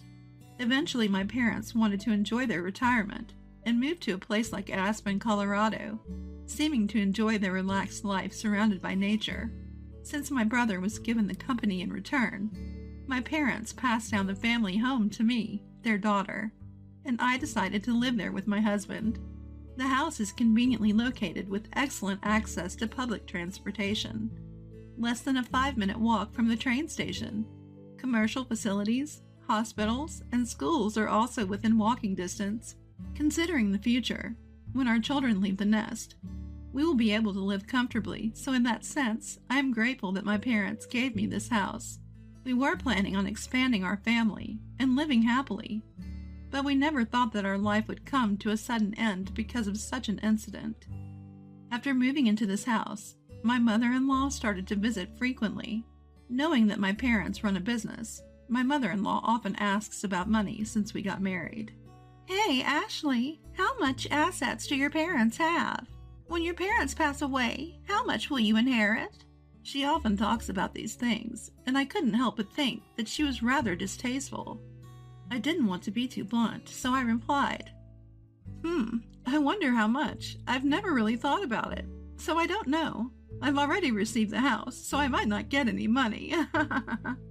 Although I laughed and responded lightly, she said, "That can't be true, can it? Your parents are over 60. You never know what might happen. They must have discussed their assets with you." She seemed to be so interested in the asset discussion that at that moment I was convinced that she was counting on my parents' wealth. I already know how much I will receive, but I decided to keep silent, thinking it would be better not to tell my mother-in-law or my husband, who is close to her. However, an unthinkable incident occurred after this. Suddenly, without any notice, my mother-in-law and my brother-in-law's family moved into our house around 8 a.m. on a holiday. The doorbell rang unexpectedly, and when I opened the door, there were movers. "Huh? Why are the movers here?" As I was surprised and confused, my mother-in-law and my brother-in-law's family arrived and said, "We're going to be living here from today, so please take care of us." When I saw their grinning faces, I got chills down my spine. Just then, my husband woke up, and when I asked him to explain the situation, he said nonchalantly, "What's the problem if Mom and the others move into this house? It's so spacious, so you should be able to spare some room." He spoke as if it was only natural to give them some space. I was surprised enough that we were living together, but then my sister-in-law said something even more outrageous. "We were invited by your brother, Ashley. Since he called us, we're not going to pay any rent or utilities, so we're counting on you, Ashley." About my brother-in-law, he intruded into various rooms without permission and said, "This room has good sunlight, so give it to us. Bob, move all the stuff in here out to the hallway." I felt dizzy at this exchange. This is my house, but they are opening rooms here and there, trying to use them as their own. My mother-in-law and sister-in-law's family have been lacking common sense for a while, especially my sister-in-law, who had rummaged through my bag without permission before. If things continue like this, they'll take over my room. Enough is enough. This is my house. Why are you acting like you own this place? I've had it. I want everyone to get out. I normally don't lose my cool or raise my voice in anger, but having these people move into the house my parents gave me without permission and treating it like it was theirs was something I could not stand. That's why I lost control of my emotions and shouted at all three of them, but then something unexpected happened. "How dare you talk to us like that? You're the one who should get out." The moment those words were spoken, I felt a severe pain in my cheek. Wait, did I get slapped? I realized what had happened a few seconds after being hit. I was stunned. I couldn't believe what had happened, and all that was left was a throbbing pain in my cheek. At that moment, I felt something snap inside me. It goes without saying, I can't live with people who would do something like this, but this house is mine. I don't want them living here like parasites. I packed up my things to leave the house, intending to inform my family about this. I had to find a place far away from home, so I rented a monthly apartment for the time being. From there, I would have to commute to work. The moment I told my parents about it over the phone, I could tell they were furious, even through the phone, especially my dad. He is very doting and has always adored me and my brother. He was a strict CEO, but as a father, he was always kind and quick to help when we were in trouble. I didn't want to involve my parents, who were just about to retire, in something like this, but I was forced to because my inherited house was being taken away from me while I was living in the monthly apartment. I was sure that my husband and his family were freely using my house, so I decided to do something that my brother and father suggested. A few days later, I checked my phone during my break and found dozens of missed calls and messages from my husband. Well, I knew why he was calling. I had called the water company and the electric company to cut off the utilities. Our house is all electric, so nothing works without electricity, and we haven't installed solar panels yet, so there's no way to supply electricity. It's very hot right now, so it must be pretty tough without electricity and water. The calls from my husband were probably to do something about it. Just as I was about to ignore it, my husband called again, timing it perfectly with my break. "Hey, what's going on? There's no electricity and the water isn't working. You stopped the electricity and water, didn't you?" I could clearly imagine the panic state my husband was in from his voice over the phone. The house is mine, so now that I'm gone, there's no way I can leave the electricity and water on, right? That's why I had it cut off. If I left the utilities on, I would have to pay the bills even though I'm not living there. I can't accept that, so naturally I had it cut off. At this, my husband was furious and demanded that I renew the contract immediately. Just because he says to renew it doesn't mean I'm going to say, "Okay, I understand." If they want to renew it, they should do it with their own money. But whenever it comes to this, they always say things like, "It's your house, so you should pay." So their words and actions don't match. Anyway, I have no intention of renewing the contract or paying. If you don't like it, then get out of the house right away. After saying only that, I hung up the phone because my break was ending. Afterwards, my mother-in-law, my sister-in-law, and my brother-in-law all called me. All of them were saying the same thing. They wanted me to get the electricity and water hooked up. Their room was hot and uncomfortable. They said it was inconvenient without water. But all of this was their problem, not mine. After listening to everything they said, I told them to handle it themselves and hung up the phone. I figured they were just greedy for money and thought they would give up and leave soon. However, even after a week passed, there was no sign of them leaving. So I decided to push them further. I consulted with my father's company's lawyer about the situation and asked him to send a notice to my husband. The content of the notice was about trespassing. They had barged into the house I owned without any consultation, drove me out of it, and were using it as their own. I explained to the four of them, who used this malicious tactic, that I was considering taking legal action. Hey, what's going on? Why did I get such a document from a lawyer? Was it necessary to go this far? My husband, who seemed panicked and not expecting me to go this far, came to me for a settlement. Knowing how concerned they are about their public image, the prospect of being sued would be extremely damaging to them mentally. They definitely want to avoid dealing with a lawyer at all costs, but they don't want to give up their current lifestyle. So they're probably scheming to persuade me to let them continue their current lifestyle. I can see through what my husband is thinking like it's in the palm of my hand. That said, there's no way I can listen to what they have to say, so I didn't comply with my husband. At this, my husband finally exploded in anger, forgetting that he was at work, and yelled at me loudly. "Cut it out. Are you getting carried away? Just because we're a little underhanded doesn't mean you can act so high and mighty. Go back to how things were right now and drop the lawyer." Even though he yelled in anger, it didn't affect me at all. On the contrary, I was annoyed by his phone call, thinking, "Who do you think you are, taking over someone else's house?" No matter what you say or shout at me, my feelings won't change. If you continue to squat there, I will take legal action. You better think hard before you act. Over the phone, my husband was still shrieking, but I ignored him and hung up the phone. This is a waste of time, and I've already talked to my lawyer about divorce. When I got home, I'd received calls from my mother-in-law and sister-in-law, but I knew they were just going to talk about settling the matter. I didn't want to waste any more time, so I blocked their numbers to prevent further calls. After that, my prideful husband's family couldn't bear the idea of being sued, so they packed their bags and vacated the house. Then, the lawyer intervened, and the divorce negotiations proceeded smoothly. I also had a house cleaning service come in, and finally I was able to return to my sparkling clean house. Living apart from my husband's family and in a monthly rental was comfortable, but of course, living in my own home is the best. The house is pretty worn down in some places, so I need to consider renovating soon. I consulted with my father, and he introduced me to a good contractor, so I started consulting about the renovation. Living alone is really comfortable. I'm not bound by anyone. I can lie around on the sofa without getting scolded. I can eat whatever I want without anyone saying anything. And while I was enjoying my current life, I received a contact from my ex-husband for the first time in 3 months. At first, I didn't answer the phone because I didn't recognize the number. But when the call kept coming from the same number, I thought it might be from a contractor, so I reluctantly answered the phone. However, as soon as I recognized the voice, my mood was completely ruined. It was from my ex-husband, whom I had divorced 3 months ago. I had already divorced him with the intervention of a lawyer. We even made a promise never to approach each other again, so what on earth does he want now? And changing his phone number just to call me is strange, no matter how you look at it.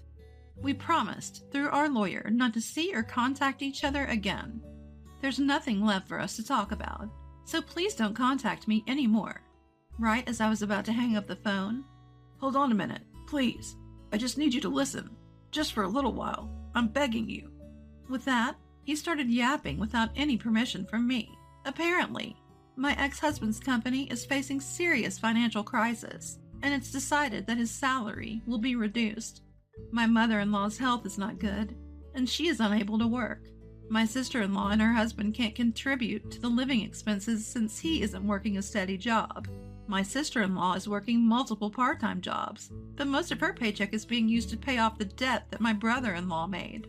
The situation was desperate as my ex-husband was trying hard to make ends meet. But with his salary getting cut, it will become increasingly difficult to survive. Well, hearing all that, I couldn't think of anything but, "Okay, is that so? Because they intruded into my house without my permission, did whatever they pleased, and then tried to kick me out? It's simply unbelievable. I feel nothing for the people who did such a thing, and I have no sympathy for them. Even if you tell me these things, it doesn't solve anything. It's your family. You should deal with it yourself. There's nothing I can do about it. There's nothing I can do." At my words, my ex-husband started to panic even more. "Don't say things like that.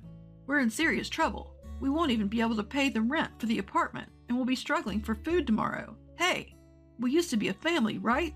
Please help us." He pleaded in a voice close to crying, but I was not convinced. When I was in trouble, he did nothing to help, and he looked down on me along with my mother-in-law. Just like my mother-in-law, my sister-in-law, and my brother-in-law have also always looked down on me. They insulted me for my plain appearance, or for my old-fashioned way of thinking. They told me not to come around because they said I was so stiff and outdated that it was rubbing off on them, and they didn't care how hurt I was. As for my mother-in-law, she not only made things worse, but she also pushed me to have a baby as soon as possible, forced strange herbal medicines on me, made unnecessary doctor's appointments, and told all the neighbors that I was a barren wife. Looking back, there wasn't a single good thing about my marriage. My ex-husband, who used to be so kind before we got married, started to become my mother-in-law's puppet after the wedding. The first day my mother-in-law stormed into our house, I was out because I had an appointment. Apparently, my mother-in-law was upset by this and cried to my husband, "I wanted to see Ashley, but she wasn't there. I want to be friends with Ashley. I'm sad." After hearing his mother cry, my ex-husband yelled at me without listening to my side of the story. She said that she wanted to get along, but all she ever did when we met was badmouth me. "My son seems to have lost weight recently. Is it because your cooking is so bad that he can't eat properly?" She said things like this loudly, whether we were at home or outside, so there was no way we could get along. My sister-in-law and brother-in-law also joined in, laughing at me. I can't help people who act like this anymore. No matter what you say, my feelings won't change. I can't help you guys, so I'm going to hang up now. And don't ever contact me again. With that, I finally hung up the phone and blocked the new number. Knowing my ex-husband, he might change his number and try to contact me again. So, I decided to change my phone number at the store over the weekend. But, before that, those four took action. They broke the promise with the lawyer and suddenly came to my house at 11 p.m. "Open up! Let us in and take care of us! We're family. You should help us." They were banging on the door, yelling without considering the time. "Hey, what's the matter at this hour? Please go back home as it's causing a nuisance to the neighbors." When I went to open the door, they seemed ready to barge in, so I figured I'd try talking through the intercom. But the four of them didn't care, started banging on the door and raising a ruckus. I couldn't believe I was dealing with people this out of control. I was left holding my head in my hands. I was considering calling the cops when I heard sirens from outside. It looked like a neighbor had taken the initiative. As soon as they heard the police sirens, the surprised group thought I had called the police and tried to run away. But by then, a crowd had gathered, and escape was not an option. And so, the four of them were escorted to the police station by the responding officers. I was questioned about the incident, and I explained everything that had happened. After that, the word about what my ex-husband and his pals had done spread quickly in the neighborhood. It turned out that among the crowd that had gathered was a co-worker of my ex-husband's. So by the next day, the whole office knew what had happened. He was already having a hard time because of a pay cut, but after getting the police involved, the company wasn't going to let it slide. My ex-husband ended up getting fired and couldn't afford to pay his apartment rent anymore.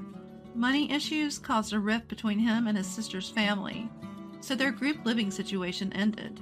Now, Bob is living in public housing with his mother, working multiple part-time jobs to make ends meet. Even his mother has started working part-time a few days a week, desperate to earn money. My name is Sarah Smith, a 26-year-old full-time housewife. I've been married for 3 years, and we don't have a child yet. My husband's name is Aaron, a 30-year-old office worker. We met when I was working as a receptionist at a company, and he approached me as he was from one of our clients. We dated for 2 years before getting married. Before we got married, there was no mention of living with his parents, but as soon as our marriage was decided, my mother-in-law insisted on living together. I told my husband that I didn't want to live together during our newlywed days, but he said, "You'll be working as a housewife, and I'll be working at the company." Fair enough. Then he showed me his palm in front of my face and gestured for me to stop talking. I reluctantly agreed to live together, thinking it might be inevitable, since I was marrying the eldest son. After we decided to get married, we planned to visit the wedding venue together, but my mother-in-law always came with my husband. I felt uncomfortable when my mother-in-law started interfering with the wedding plans, and even my husband's attire. I looked at my husband, and I couldn't help but think, is he marrying his mother? He seems so happy about it. Honestly, I felt down, thinking, I'm going to live with a mama's boy and his mother. Since I couldn't stand feeling this way, I asked my husband when we were alone, "Aaron, are you a mama's boy by any chance?" He looked puzzled and asked why. I told him, because usually couples decide on wedding plans together, and I've never heard of a mother coming along and interfering. He replied, "She just had some free time and came along. It's not meddling, it's advice. Don't worry about it, and I'm not a mama's boy." When he asked, "What would you do if I were a mama's boy?" I replied, "I wouldn't marry you.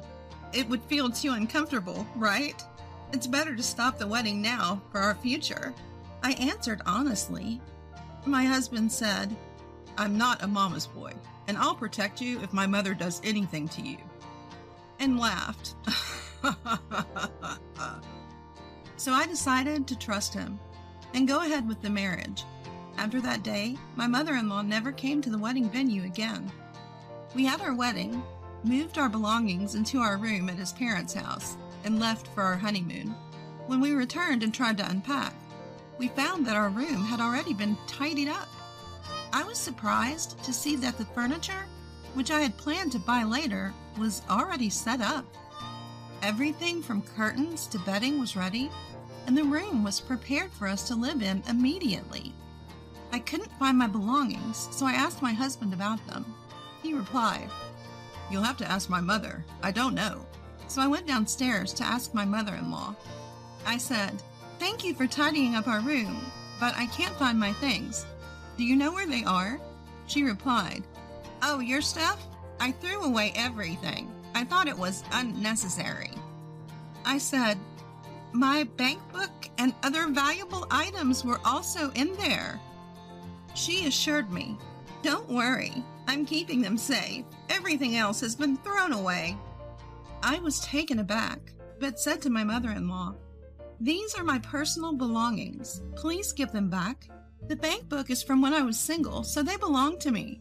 Reaching out my hand to her, my mother-in-law made a sour face. "How dare you defy me? A mere daughter-in-law. Fine, I will give you your bank book. Wait here." She stomped off with a loud footfall to fetch them.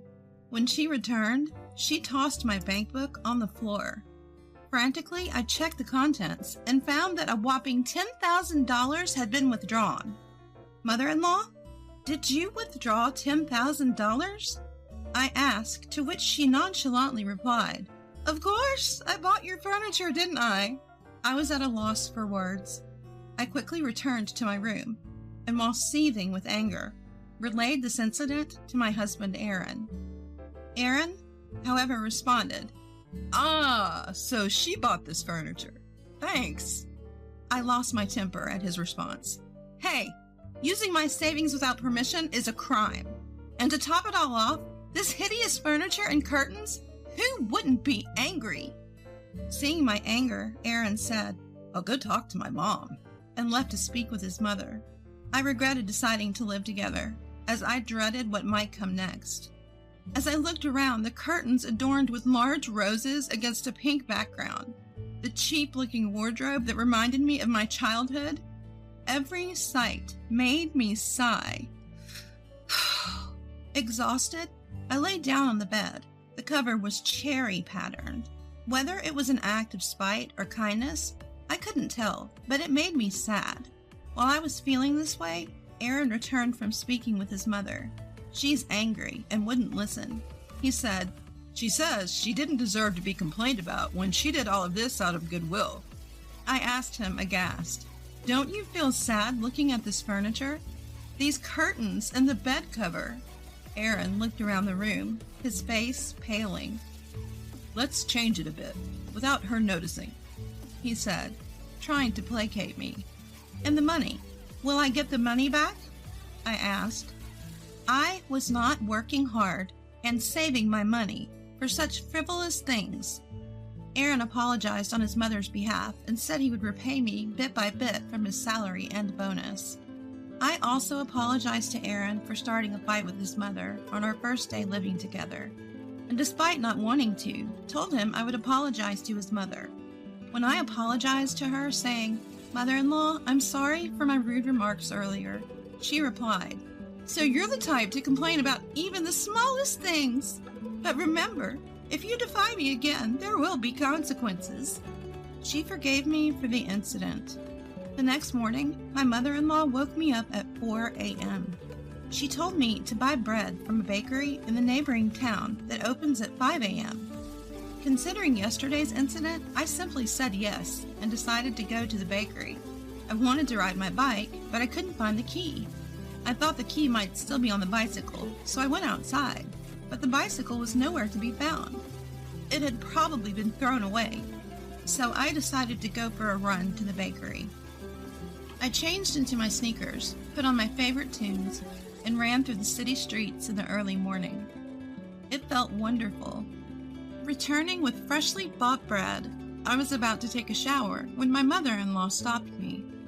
"You're not working, so no need for the shower. Just wipe off your sweat with a towel," she scolded, throwing a towel at me. Realizing that she was still upset about yesterday, I gave up on the idea of showering. I prepared breakfast for my in-laws and my husband, checking the ingredients in the fridge. I enjoy cooking and can decide on a menu just by looking at the available ingredients. Although there weren't many, I managed to prepare breakfast, woke up my husband, and informed my in-laws that breakfast was ready. When my in-laws and husband sat at the table, I was about to join them when my mother-in-law said, "You can't eat with us. You're the daughter-in-law, right? You should eat after we're finished and the cleanup is done." And she wouldn't let me sit at the table. I looked at my husband, but he avoided my gaze, acting as if he didn't know what was happening. Are these house rules from the 1950s? I muttered to myself. But I obeyed my mother-in-law nonetheless. When my husband was leaving, he mouthed, "Sorry," to me and bowed his head in apology. I couldn't help but chuckle at his gesture.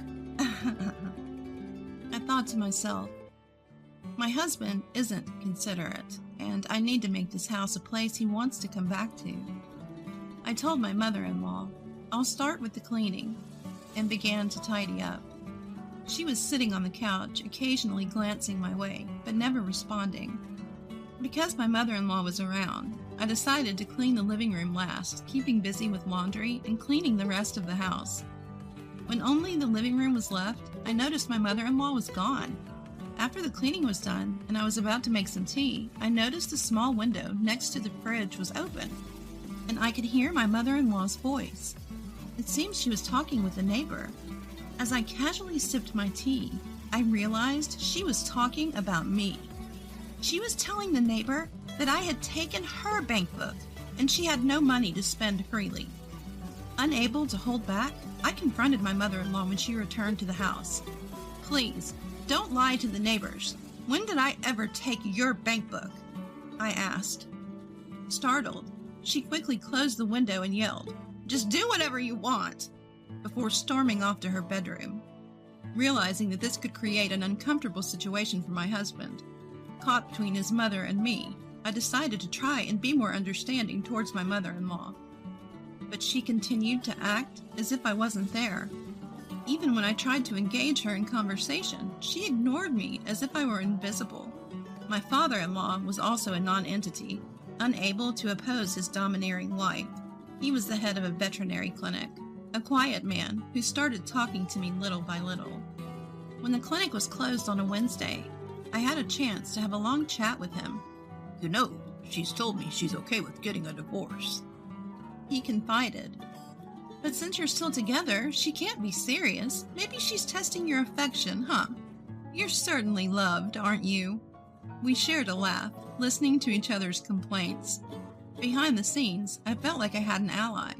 My only solace was my father-in-law. Thanks to him, I never vented my complaints or frustrations about my mother-in-law to my husband. It seemed my mother-in-law was complaining about me to my husband. Whenever my husband told me about what my mother-in-law was saying, I would respond with, "I'm sorry, I'll be careful," to put him at ease. No matter how much mother-in-law ignored me, I worked hard and didn't slack off in household chores. Despite this, she continued to treat me as if I was invisible. I was fortunate to have a good relationship with the neighbors. In the midst of all this, my husband's job became busy, and his business trips increased. When my husband was away on business, I dreaded the increased time I had to spend alone with my mother-in-law. Whenever my husband would call, which was rare, I would tell him that I was getting along without any conflicts with mother-in-law. I sincerely hoped that I could get along with her someday. Even though she treated me like air, I never stopped trying to talk to her. I believed that the only way to improve our relationship was to show my mother-in-law, my future self. So I worked hard in everything I could. I continued my routine of waking up early and running to the bakery, which I had been doing since the day we got married. Before I knew it, 3 years had passed since our marriage. As usual, mother-in-law treated both me and father-in-law as if we were air. And I continued to find opportunities to talk with father-in-law when mother-in-law was not around. Then one day, father-in-law, unusually serious, told me, "Mother-in-law is going on a trip soon. Depending on how that goes, I might leave this house." I tried to ask him what he meant, but he said, "I can't tell you now," and didn't elaborate. I was saddened by the thought of father-in-law leaving and couldn't help but cry. After all, he was my only ally and source of comfort in this house. The only person who would listen to my complaints. Looking into my eyes, father-in-law suggested, Maybe you should consider leaving this house too, Sarah. I asked him what he meant, but all he said was, I can't tell you yet. Despite my persistent inquiries, all he said was, I'll tell you when the time comes. Please wait a little longer. Trusting father-in-law, I decided to wait until he was ready to talk. And finally, the day was set up for my husband to return home after a 2-month-long business trip. It had been a long business trip, but I was thrilled at the thought of finally being able to live together with my husband. The night before he was due to return, I received a call on the WhatsApp from him. I immediately picked up the phone. Instead of my husband, a woman with a sweet voice started speaking. Nice to meet you. Are you Aaron's wife? If you mean my husband, then yes, I replied. That's right. It's Aaron Smith. My name is Amy Adams. I'm Aaron's girlfriend. I'll give him back to you tomorrow. She giggled. What kind of relationship do you have with him? Please tell me again. I told you, I'm his girlfriend. She giggled again. Do you mean you're his mistress? No, I'm his girlfriend, and we're planning to get married. Amy, sounding slightly irritated, came off as either drunk or immature. I see. How did you meet? I'm a temp worker at Aaron's company. She laughed. Something about the way Amy kept giggling gave me the sense that she'd spill the beans if provoked. So I decided to push her buttons a bit. Oh, my husband Aaron has been very kind to me. He says he won't have to go on business trips anymore. So I'm really looking forward to our life together. I giggled back. No more business trips. Did Aaron tell you that? Yes, we were thinking about starting a family soon. We've been talking about it a lot. Oh, it's so embarrassing. I laughed. That's impossible. I'm already pregnant with his child. I was taken aback. Amy had just told me that she was pregnant with my husband's child. You know your mother-in-law doesn't even recognize you as her daughter-in-law, right? Why don't you just get a divorce? She chuckled. I was surprised that Amy mentioned mother-in-law, and that brought me back to my senses. Did my mother-in-law say that? Well. I laughed, not knowing how else to respond to the mention of my mother-in-law. Amy, perhaps feeling belittled, angrily replied, Have you ever gone on a trip with your mother-in-law? Because I have. The 4 of us had a great time. She then sent a picture over WhatsApp. In the picture were my husband and mother-in-law in summer dress, a woman who looked like Amy, and a man who appeared to be about the same age as my husband. I asked, Who's this man? And Amy giggled. Oh, I can't tell you that. It's a secret. Are you jealous that I'm close with Aaron and your mother-in-law? I thought to myself, these people are disgusting. Did you just run into them by chance on a trip? I'm not jealous at all. After all, we're married. Amy responded by sending dozens of pictures of her and my husband without a word.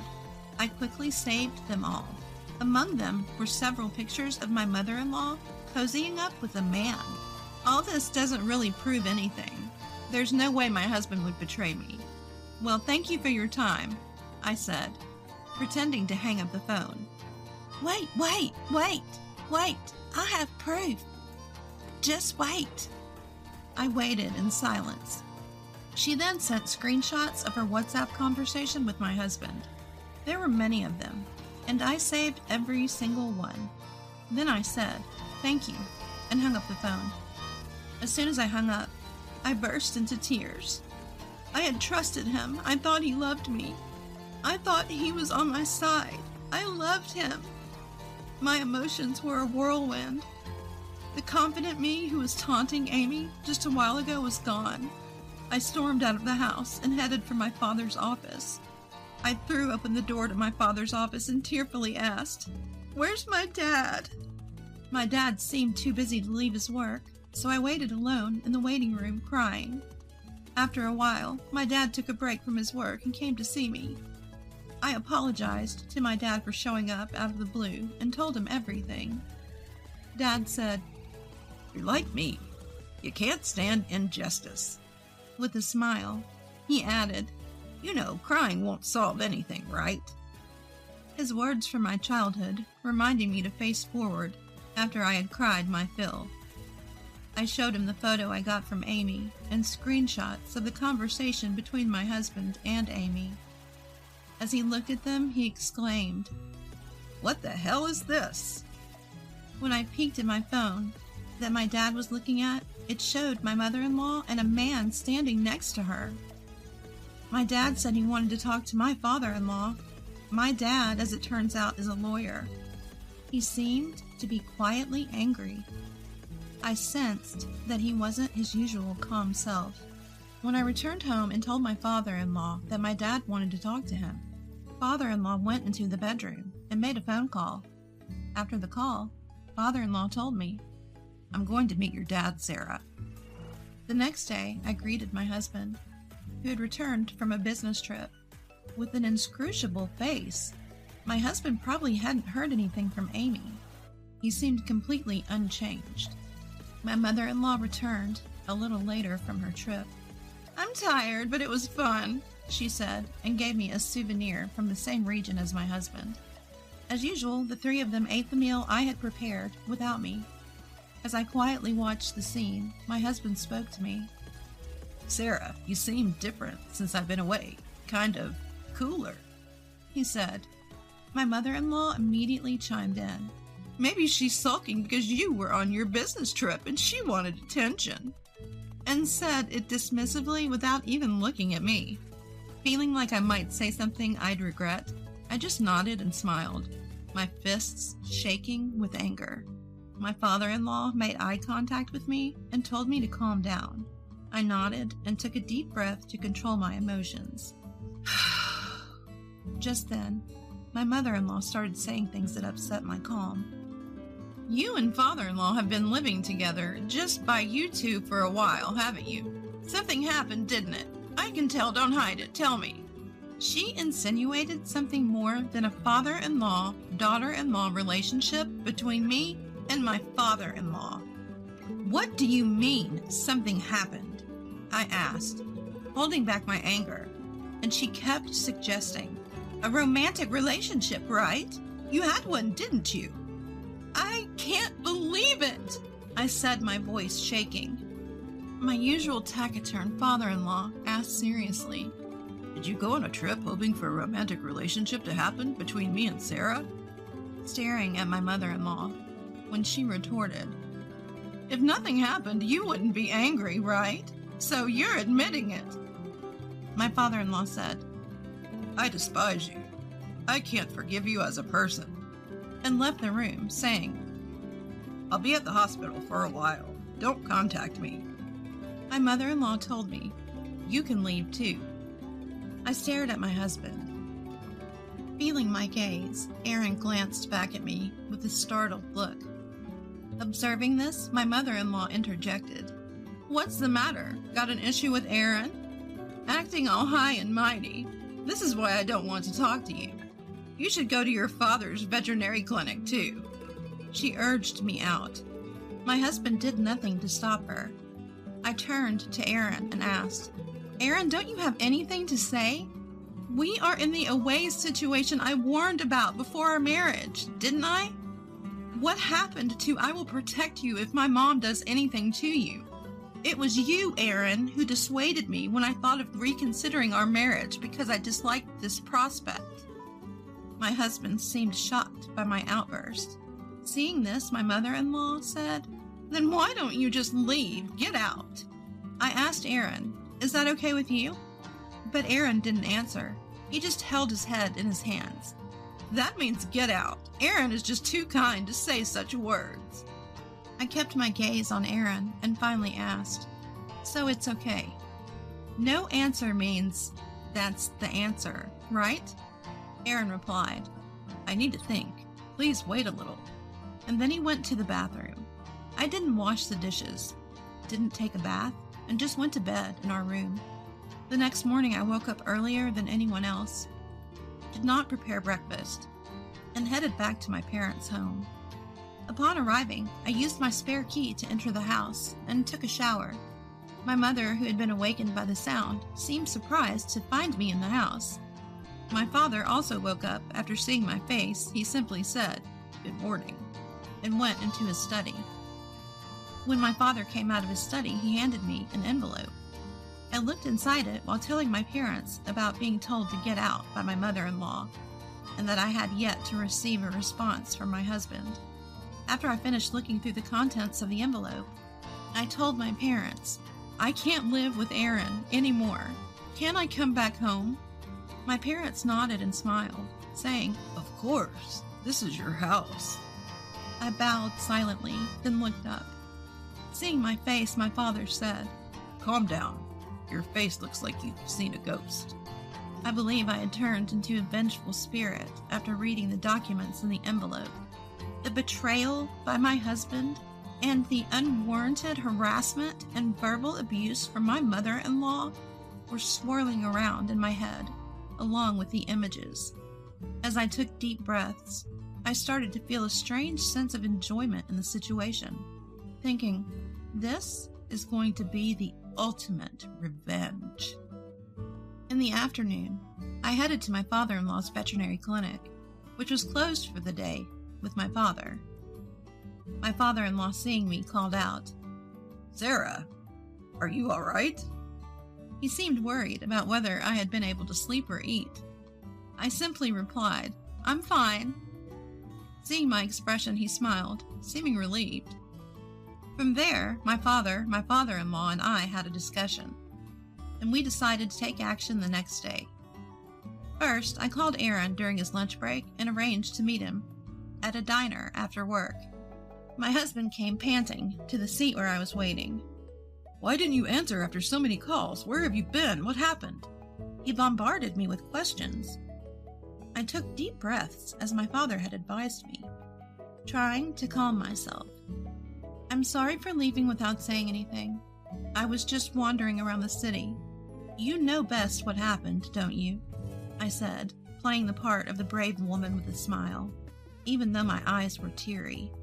Today, I needed to act like a great actress when dealing with my husband. Pretending to hold back tears, I turned around and put eye drops in one eye. My husband, misunderstanding that I was crying for him, muttered, I'm sorry. He must have thought a message had come from me since I left home. But when he opened our chat room on WhatsApp, he found call records and a lot of pictures and thought he had been exposed. With a very flustered look on his face, my husband said, I did meet with her, but there's nothing between us. I only love you, Sarah. If you're mad about us meeting, I won't do it again, so please forgive me. A storm of false excuses and apologies. I brushed off my husband's hand when he tried to hold mine and said, I love you too, but with a handkerchief to my eye, I fake cried and said with a shaky voice, Amy is carrying your child, isn't she? After saying this somewhat excitedly, I said it more quietly.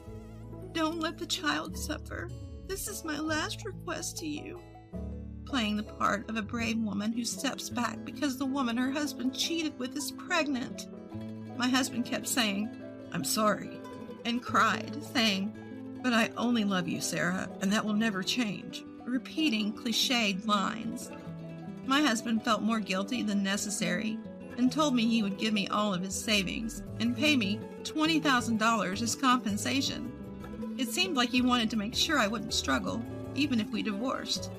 I called my father and had him fill out and stamp the divorce papers, and also had him stamp the pledge we created. My husband apologized to my father, but my father dismissed him, saying, Thanks for the days you spent with my daughter, and left the diner with me. Then I went to my in-laws' house to pack my things. Most of the stuff had been thrown away by my mother-in-law, so all I had was one large bag. My mother-in-law came in and asked with a smirk, You're moving out? I replied, I'm leaving now. Thank you for everything, and headed back home with a spring in my step. As I was unpacking and tidying up at home, I got another WhatsApp call on my phone. I had a feeling that it was a call from Amy to gloat. Sure enough, it was Amy on the phone. How does it feel to be a loser ex-wife? I'm on top of the world. There's no man I can't have, huh? She began with her usual gloating. I calmly responded, Good for you. Be happy. You told him you loved him. Heartbroken? Huh? I was hurt. I think a letter will arrive for you later, so please take care of it, I said, and hung up. I was excited, thinking about what was to come. I couldn't wait to see the final stage of the scenario my father had thought up. A few days later, my ex-husband and a woman named Amy sent me alimony. Normally, that would have been the end of it, but for me, it wasn't over just yet. Months later, the time I had been waiting for finally arrived. I received a frantic call from my mother-in-law. It's all your fault that the house is a mess. Come back and do something about it. And what's with this certified letter you're talking about? Pretending to be unaware, I asked her, Calm down and explain what is going on. She was in such a state of panic that it took her a while to calm down. If you can't talk about it, I'm going to hang up. I'm just an outsider now, I said. She begged me to wait, and then began to explain one thing at a time.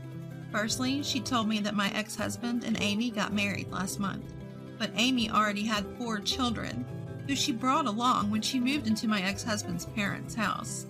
The unruly behavior of the kids and Amy's lack of effort in managing household chores and childcare had caused chaos in the house. My ex-husband was in a panic, claiming, I didn't know about Amy's 4 kids.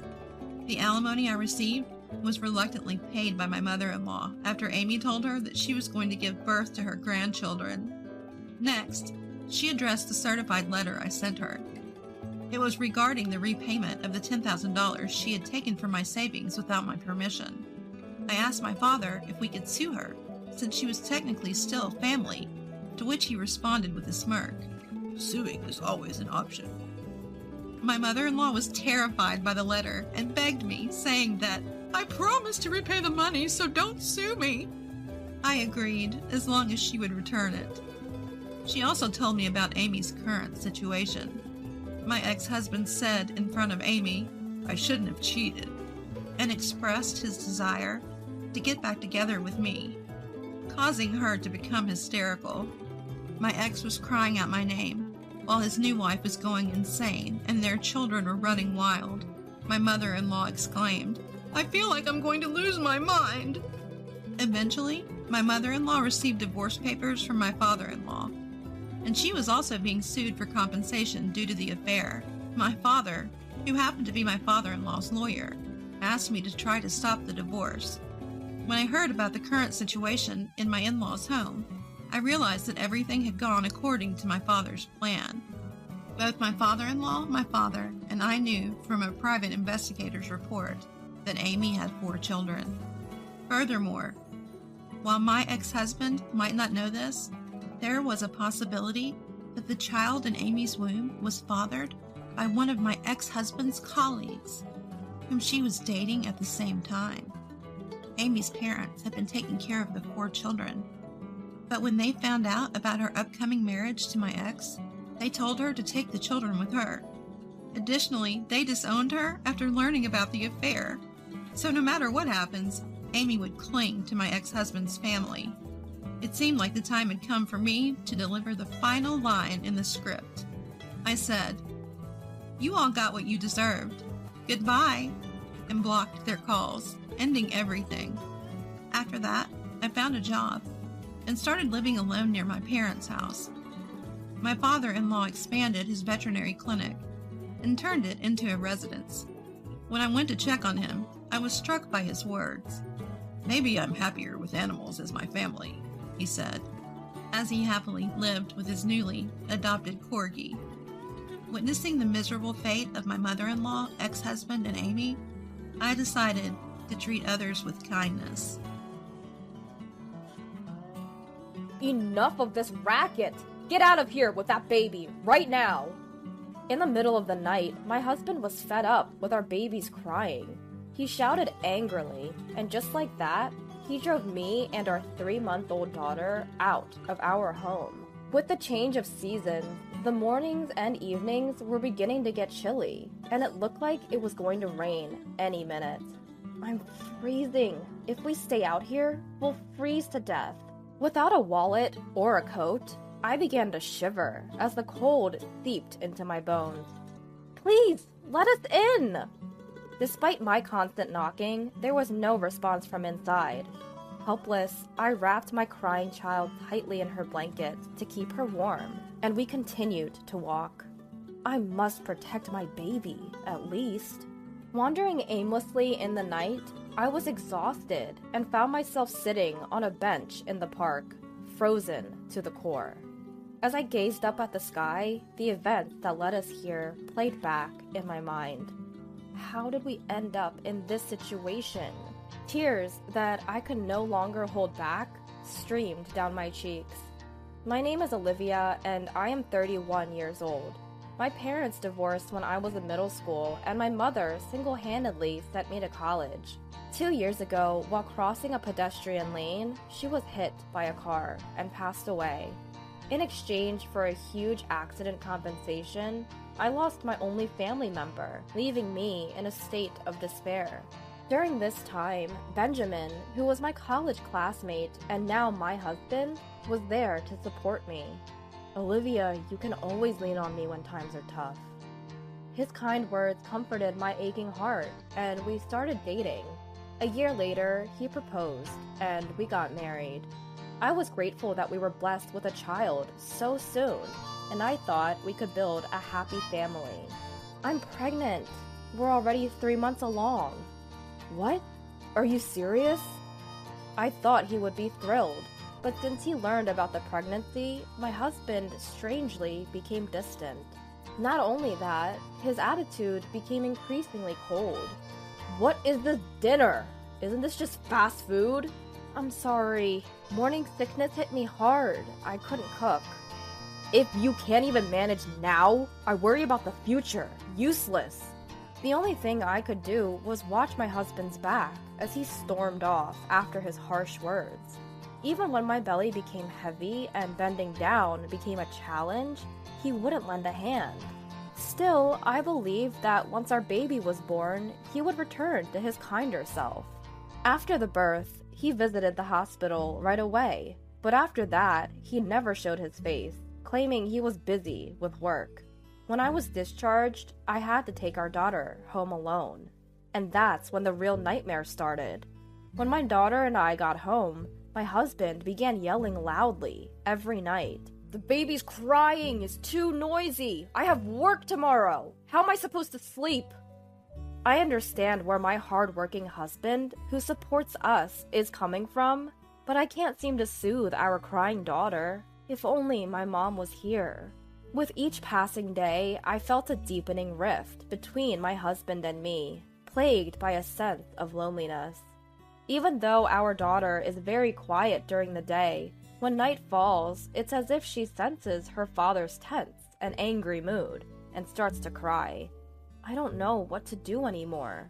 This life is the polar opposite of the warm and happy family I envisioned. My husband leaves all childcare responsibilities to me, claiming he's busy with work. On his days off, he'd say he can't relax at home and would go out. Running around all day taking care of a baby left me exhausted, both physically and emotionally, and our daughter's night crying seemed to get worse each day, as if she could sense my distress. One night, my husband's anger reached its peak. Get out of this house with that baby right now! I can't do that. Before I could finish my sentence, my daughter and I were thrown out into the cold night. Without keys, a wallet, or a cell phone, I couldn't go back home and was left feeling helpless. I wrapped my daughter tightly in a blanket to keep her warm, held her close, and just kept walking until I sat down on a bench, cursing my life. We were supposed to be happy. How did it come to this? As if expressing my inner turmoil, my daughter started crying again, but I was too worn out to move. Just as I was starting to feel faint from the cold, an older woman's voice called out, "Are you okay? Mom?" For a moment, I thought my deceased mother had come from the afterlife. I lifted my face to see a stranger looking worried. "What are you doing in such a cold place?" "My husband kicked me out because of our baby's crying." "Did you two have a fight? You'll catch a cold here. Come, stay at my place." But as I hesitated, not sure if I should impose on a stranger, she took my daughter from me, started soothing her, and my daughter suddenly became cheerful. "It's okay. Don't worry. Let's go somewhere warm for the baby's sake." Upon entering the house, my daughter was gently wrapped in a soft blanket to ward off the chill. "Drink this to warm up." She even offered a warm glass of hot milk. My daughter, nestled in her arms, started to sleep peacefully, her gentle snores echoing in the quiet room. I can't believe it. No matter how much I tried, she just wouldn't calm down. It can be quite tough if you're not used to it. I recently became a grandmother, and I've been taking care of the little one occasionally. Maybe that's why I've become so sensitive to a baby's cries. I'm glad I decided to check on the noise. Looking closely at the woman, her gentle smile tugging at the corners of her eyes, she was around the same age as my mother. The warmth of her atmosphere allowed me to feel at ease for the first time in a while. "I'm sorry for intruding like this." "It's okay. We should help each other out in times of need. Do you need me to take you home? Do you live close by?" "No, I might just get thrown out again." Seeing me stumble over my words, she kindly offered me to stay until morning. Her kindness moved me to tears again. "Thank you so much. My name is Olivia." "Wait a minute. Isn't your baby's name Anne?" "Yes, but how did you—" Turns out, this woman was Jackson, my husband's direct superior. She had sent us a gift when our daughter was born, so she remembered Anne's name. I was surprised at the coincidence and regretted complaining about my husband to her. "We're always grateful for your help. The thing is, my husband has been busy with work lately, and he seems quite tired." "That can't be right. Your husband has been on parental leave for the past 2 months." "What? But he says he goes to work every day. He even said he has work tomorrow." "Tomorrow is a holiday. The office will be closed. I wonder what he's up to." I had no idea that my husband, who I thought was always working, was actually on vacation. However, I did notice a sense of excitement on the days he was supposed to be at work. Ever since I got pregnant, my husband's behavior has changed, and I have been feeling something off recently. As I wondered how to investigate my husband's actions, Jackson suggested an idea. "Why don't you check his social media? You can use this computer." She pointed to a computer in the corner of the room and turned it on.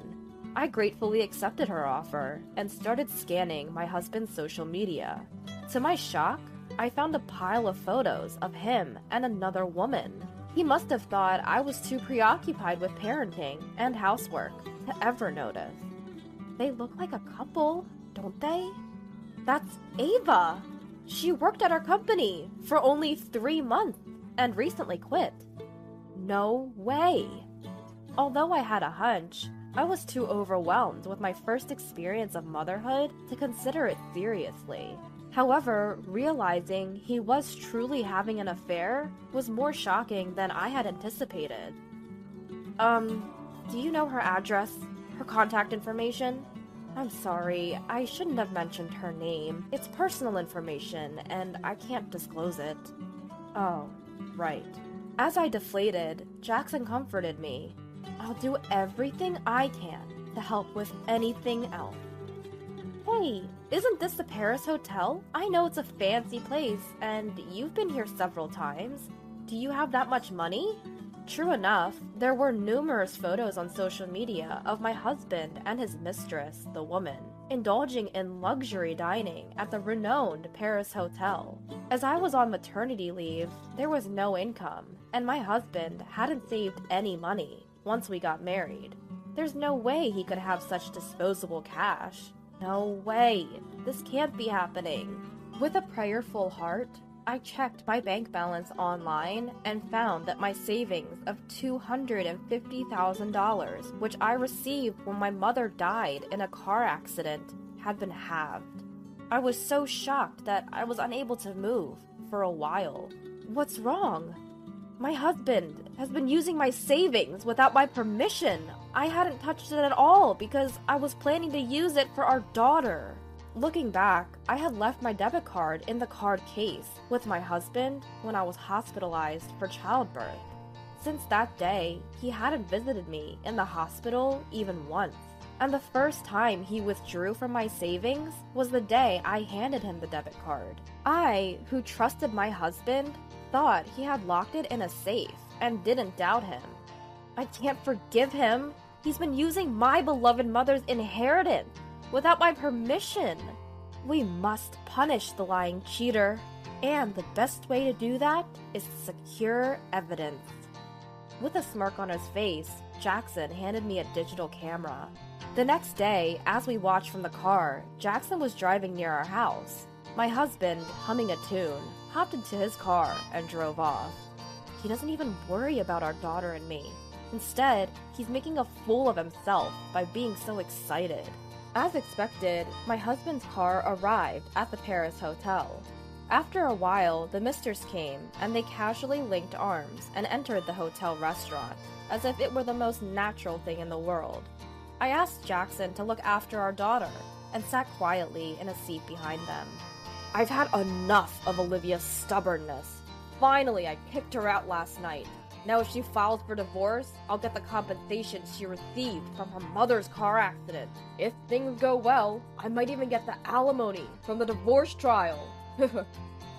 You're a bad man. Your wife doesn't even realize that you're after her money. Since her mother passed away, I've been very kind to her so that she'll never find out. But having a child was an unexpected obstacle. Listening to my husband's unbelievable words, my head went blank from the shock. Unaware of my feelings, my husband, swinging the key to the hotel room, heads for the elevator with the woman. When I secretly followed them, even though it was just a brief moment before the elevator arrived, the two of them began to hug and even start kissing. Even though I was prepared, seeing the affair in action was painful. A chill ran down my spine at my husband's voice, saying, "This is a pre-celebration for kicking Olivia out. Let's have a blast today." Unable to speak up, the two of them were swallowed up by the elevator. Left behind, I was so frustrated that I couldn't say anything, and I was overwhelmed with sadness and despair. I couldn't stand and fell to my knees right there. At that moment, the sadness that dominated my heart began to turn into a desire for revenge. It's too cruel to betray me like this. I can't just let this go. That evening, timing my return for when my husband got home from work, I made my way back to the house. "Whoa, look who's back!" "I'm sorry, I'll do whatever you say from now on. Please, let me back in the house." To tighten the noose around him, I decided to play the part of the obedient wife for a little while, quelling my raising anger. "Fine! From now on, I'm not giving you any living expenses. Do whatever you want." Understood. Without uttering a single word of disagreement and not mentioning divorce, I was clearly annoying my husband. Despite his continued horrible attitude, I kept tolerating it. And while my husband pretended to be at work but was meeting his mistress, I was searching for the house for evidence of his affair. I found several receipts for hotels and meals in his bag and suit pockets, but that alone seemed like weak evidence. So I traced to social media under the woman's name, and her identity was finally revealed. 2 weeks later, all the preparations were ready. and I once again visited the notorious Paris hotel. The two of them were nonchalantly having dinner and getting cozy in public, as they did before. I approached them as they were about to get on the elevator. "What are you doing here?" Why are you here?"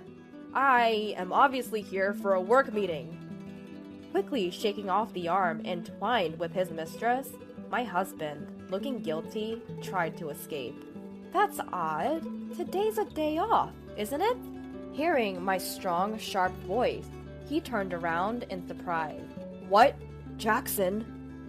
You're supposed to be on parental leave, right? How come you're working?" Well... My husband, looking pathetic and flustered, had never dreamed I'd be with his boss. His mistress, the woman, also seemed quite surprised and was at a loss. "Hello, Ava. Long time no see. Yes, The mistress, called by name, seemed nervous and unsure of what to do, looking down. The strange atmosphere was palpable, and I could feel the surrounding people staring at us. "Since we're drawing attention, let's move this to the room you guys booked. Unless you want me to scatter these photos around here. Is that okay?" As I showed the photos that proved their affair to my staggering husband, he quickly grabbed my arm and pulled me into the elevator. Jackson caught the fleeing mistress and brought her along. "Why are you with Jackson?" "The day you kicked me out, I had nowhere to go and was sitting in the park when Jackson heard our daughter crying and invited me in." "Seriously?" "It goes to show you can't do wrong and get away with it." Upon entering the room, I dumped all the evidence I had gathered onto the table, leaving the two of them in shock. "What? These photos?" "I was here the day after you kicked me out of the house. It was shocking, but I took these as evidence of your affair." "That's low.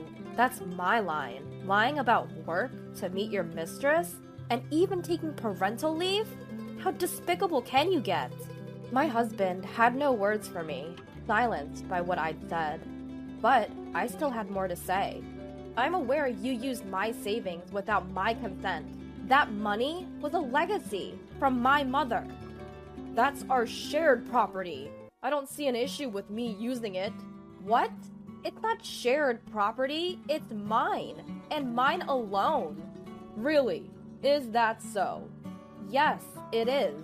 So you will return the $120,000 you used." "Come on, we're married. Let's not get into such tedious matters." Exhausted by his indifference, I swiftly pulled out the divorce papers from my bag and slammed them on the table. "I'm fed up with you. Fill out these divorce papers immediately."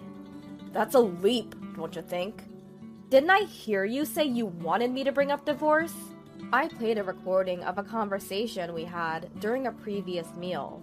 His unbearable words echoed throughout the room. "Give me a break." "Not a chance! To think you approached me just for my money?" "It all became clear after I heard our conversation from that day. That's why you became so cold all of a sudden." "There's a lot to this situation." "I don't want to hear any excuses or lies.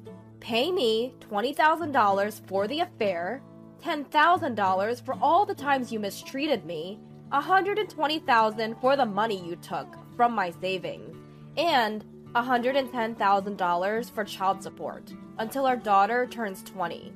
That's a total of $260,000 in one lump sum."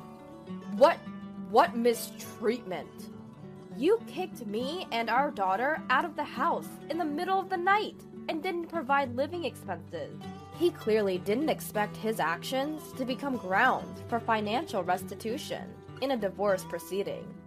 Sweating profusely, his desperate plea for calm was pitiful. "Just calm down. Let's talk this out." "Don't mock me.